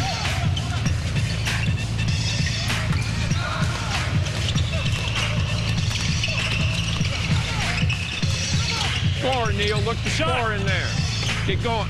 Good offensive rebound. Take it up on him. Come on. I know it might not be noticeable if you're watching this like once a week, but being able to binge all of these episodes, you can see the amount of progress that these players have made in such a short amount of time. Even if they weren't there or on the show for that long, you can tell that they learned some really key things about basketball, and they're going to use it to destroy some intramural teams. I can just see it. Coach Guy, you're in there. Hey, make sure we're matched up. Because we came down, no one has hope, man. Keep playing hard, keep setting screens, moving a lot. 1, 2, 3, 1. I told everyone just pick up at half court for man. If you start pressuring them at half court or sooner, like, it can disrupt their flow of offense, and that can really affect the tempo of a game. And what's interesting about the coaches is that they're looking beyond the basketball. They're looking for behavioral stuff, as well as they both noticed something that Tyler and Dustin do. We was looking for the leadership qualities. And I was on the side with Dustin, and he took himself out. I mean, I think I kind of whispered to him, Dustin, if I was you, I would be on that court at all times. Tyler also, it was the same thing, but I wasn't on the same end that he was, but I noticed he took himself out for a little while. Tyler, get in there! Now, I don't know how long the scrimmage was because they edited it, but I think it's a little wild to think that they were just going to play it as a team of 7 and then play the entire time. I don't think that that's... You could still show leadership when you're on the sidelines, right? I don't know. I feel like that's not out of the realm of weirdness, you know? Let's say that they both go to the sidelines and you find out that Dustin's a better talker than Tyler. I think it can still factor in the decision that's being made. Know who you have. There's twice they came down, we were kind of in a cluster. Always got somebody bring up the ball. I got you. Okay, match up to your sides. Remember, inside man sets the screen. So look to either make it the down screen or the back screen. As a captain, I think I was doing really well. Tyler has impressed us as of late. I remember earlier in the competition, maybe during the second cut, Tyler's name was being brought up as a possible cut, but he has really improved with each night out. Keep out playing. We're out playing and pushing the ball good. I think I was more vocal with the guys. I think I was more straightforward, and then I think the guys trusted me. Play smart, okay? I think what Tyler's doing is more coach speak compared to what Dustin is saying. Dustin is over there saying pretty standard basketball jargon compared to what Tyler's doing. Tyler's been talking about like the Texas Tech strategy, because what he's talking about is something that is more akin to the Texas Tech offense versus just like scrimmaging, playing basketball. But both theories are valid, guys. Both are useful, but that's what I'm thinking. I can't tell you how impressed I am with you guys coming out here tonight to play. And with that, as I told you, what I offer you then is, if I can help you as a reference, if I can help you with something in the future, you guys, you 14 guys and you 2 guys that are left, don't hesitate to put me down. Just let me know what the hell it is that you're applying for. And as he lets all of them depart and he shakes their hand for one last time, he does have one special request for Cody. Then when we were all walking out, we all got to shake his hand and kind of say bye to him. He told me to stick around. I guess he had seen in one of the interviews that I was interested in working for the basketball team in one way or another. And he kind of offered me the job, and so I've gone back and talked to him, and right now I'm working as a part-time manager, like helping out at practice and stuff like that right now, and hoping it develops into something bigger than that. Now, this is an awesome development, but I went back to his exit interview in episode 4, and I didn't hear him say this. So while it's not something that I was prepared for, and I was like, what? He did what? I was like, this is cool. So there's that. And you may be thinking, why would Cody want to be a manager? Well, maybe he just likes basketball. Maybe he wants to be able to turn this into a graduate assistant job potentially. Or maybe he wants to get into coaching. Maybe he just wants to learn as much basketball stuff as he can and apply it to his own game. There are so many different benefits of being able to just be around good basketball minds. I thought the most interesting thing of all, actually 2 things, when we worked our final session of basketball, how hard and how well those kids worked. The 14 kids that had been released all came back. I mean, that said an incredible amount for them. I think it speaks highly of how we cut these kids, Coach. I think it validates it. I think when we were down to 16 players, I think we had the right 16 kids. So yeah, this is the last deliberation on seeing who to cut, and there's like 12 minutes of the show left, so I wouldn't be surprised if this takes a long time. We look back over these kids, and you can take out Cody number 30 for how well he understood the game compared to a lot of kids. And then Cody number 5, Cole, Arvin. There were a couple of other kids that as guards just really played hard. I mean, Cody made 2 great passes in the game last night. And I'm glad that they're giving the guards their credit, because I think that the guards are more basketball gifted than the bigs on this show in terms of like skill wise. But Texas Tech wasn't looking for guards, and they just can't outright say it on the show. But that's what I gleaned from this. Pat and I were standing down there. I'll tell you one thing that I could not believe was when we had the first rotation and both Tyler and Dustin rotated themselves out. Yeah. I think they were both tired last night, everything they put them through. Yeah. In Dustin's case, he is a pretty good shooter. Yeah. For a kid that doesn't have a lot of basketball experience, certainly after high school. I mean, he gets set up well. I was really impressed far more with his setup in shooting than I was with a lot of kids that tried out for the Olympic team or the Pan American team. I don't really know exactly what Dustin's basketball experience is, but saying that he has a lack of experience makes me question, like, how much did he play in high school? How many years did he play? Is this all just self-taught stuff? Have you been playing just pickup this entire time? It's very curious to me. I also think that Dustin and Tyler being subbed out could be seen in their minds as something that's selfless, right? They're not being selfish in terms of being like, I'm going to play all these minutes. So I think that that's kind of what their thought process or rationale was, but the coaches don't really see it that way. I think Tyler has had better effort running the floor or taking the ball to the bucket, but just all around better effort. I think he does more things on the basketball court. I think that Dustin is potentially the better basketball player of the two. I just don't think there's any question about that. And the basic reason is because he can shoot the ball. Good shot. From what I know, Tyler is a 6'6" non-shooter that could be a big separation. That could be a big separation because if the coaches take Dustin, that's something that you could work with in terms of the fact where I don't know what grade he is, but I think that has more transferable skills that can just be added to a team. Like, he could just be your spot-up shooter if you wanted to. I've seen a lot of basketball players in the world be able to see the court just because of their ability to shoot the basketball. Cliff made a point a couple days ago, Coach, that I haven't been able to forget. You know, his exact words were, Dustin was the best athlete, but often would come in last in some of the conditioning stuff. And then Cliff said, that bothers me. That bothers me too, based on how we run our program. It kind of is what we were talking about, though, that it isn't going to be just simply the best basketball player. And yeah, Dustin's motor has been questioned, but I remember at the beginning of the show that Dustin got hurt and was able to play through a messed up ankle. But that was so long ago, I feel like that escaped the coaches' minds, and even if it didn't, doesn't really matter anyway. The notebook, I think, is a big deal. The way we go about things. I mean, that's like the kids' Bible when they come here to play for us. You know, his only comment was, well, he thought he'd gotten mixed up with someone else's. Well, then he should have had someone else's. And that's a good point from Coach Knight, because even if your notebook got switched with someone else, you should still have a notebook. And you could have honestly gotten away with, well, no, you probably wrote your name on the notebook. Yeah, but I think that even just having someone else's notebook would have been more important than just not having one at all. Whatever happens, happens. You know, I've given it my best. I've tried my hardest. I think, you know, I did well enough to win. This is the end of the road. Have I done everything that he's looking for?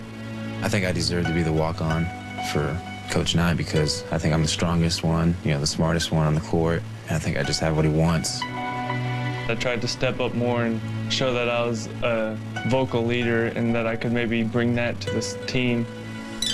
And now it's time for the moment of truth after a long time of deliberation. And the winner of night school is the person that we have chosen to have an opportunity to be a walk-on candidate for our basketball team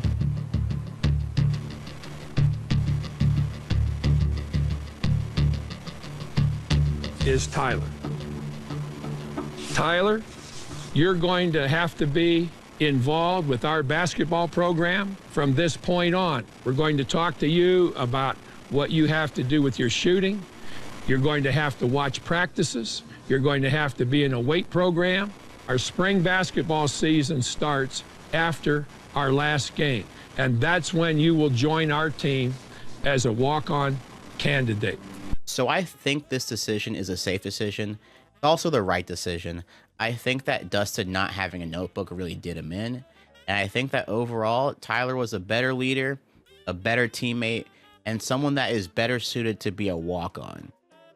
I feel like Dustin would be on the team this entire time, thinking that he was deserving of playing time, even over some of the scholarship players, because he was the better basketball player than Tyler. And I think that Tyler is a more malleable person that could learn to train, work hard, and be fine with the role that he's given. I would like to have both of you.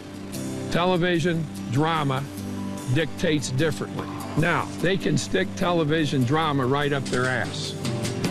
I hope you two both think that not only have you accomplished something coming down to the final two guys, making it a very difficult decision for us to make a choice here with basketball, but that you each feel that what each of you have gotten out of this has been extremely worthwhile for the effort that you've put forth. So the series ends with Coach Knight picking Tyler, and then afterwards the coaches both talk to Tyler and Dustin. Today, he looked at us both as winners, but obviously, there's still that person that was named the actual winner. I'm not really sure what the word is to describe it, embarrassed maybe. You know, maybe I let myself down. Not being conceited, but I really think I outplayed him. You know, Tyler's a good kid and everything, but I think I worked harder. Dustin, I don't think you let yourself down, dude. You got to the Final Two amongst a crop of pretty good basketball players in the grand scheme of things. I understand the disappointment might feel that way, but you played really well. And despite your stamina issues and whatnot, you did make it to the Final Two. Like, that's something to be really proud of. And I think that he could be a walk-on on many different programs around the country. But I do not agree with the fact that you worked harder than Tyler. I just don't think that that's completely true. At worst, at best, it's even. But I don't think you outplayed Tyler or out-hustled Tyler or outworked Tyler ever. No offense. Oh my gosh. This is the greatest thing that's ever happened to me, just because I finally get to fulfill a dream of playing for Coach Knight and play collegiate basketball at one of the highest levels possible for Texas Tech. When Coach said my name, I was really happy, and I thought that I had done everything that I had to prove that I could play for this team. Tyler got a piece of that. He's alert. He's really alert to what's going on. He has a good sense of how to play. Nice drive. With Tyler winning the competition, the question remains, did he actually make the team the next year? The answer is yes. Tyler was able to make both the team for his junior year and senior year. He played in 11 games and averaged 0.7 points, 0.3 rebounds, and 0.1 assists for his career. And while those numbers don't inspire any charts or whatnot, this whole thing wasn't about that. It's about the fact that this kid beat the odds of a TV show and was able to earn the respect of a college basketball legend, enough for him to get a playing spot for him. He only scored 2 points his whole career, and that was in his first game in a non-conference blowout against Little Rock. Now, there wasn't a second season of this show, and I have a theory for that. And this is not confirmed, but here's my theory. I think that this reality show gave too much attention to this specific year of Texas Tech basketball. And the reason why I'm saying this is because this reality show coincides with one of Bob Knight's worst basketball teams in his coaching career. Now, I'm not talking about the season that Tyler joined the team. I'm talking about the season that was going on while they were shooting this show. In fact, this is the second worst season winning percentage of Coach Knight's career, as the only other time he coached a team with a losing record was in 1970. Now, I don't think that that really affects the show, but it kind of is interesting to put that in perspective because Coach Knight has had a history of winning seasons. In fact, this reality show was shot a year after Coach Knight got Texas Tech to the Sweet 16. Now, the year after that, he lost his senior leading scorer, and I guess that was just not replaced the next year. Now, the year that Tyler actually played in 2006-2007, Coach Knight was able to make the tournament again.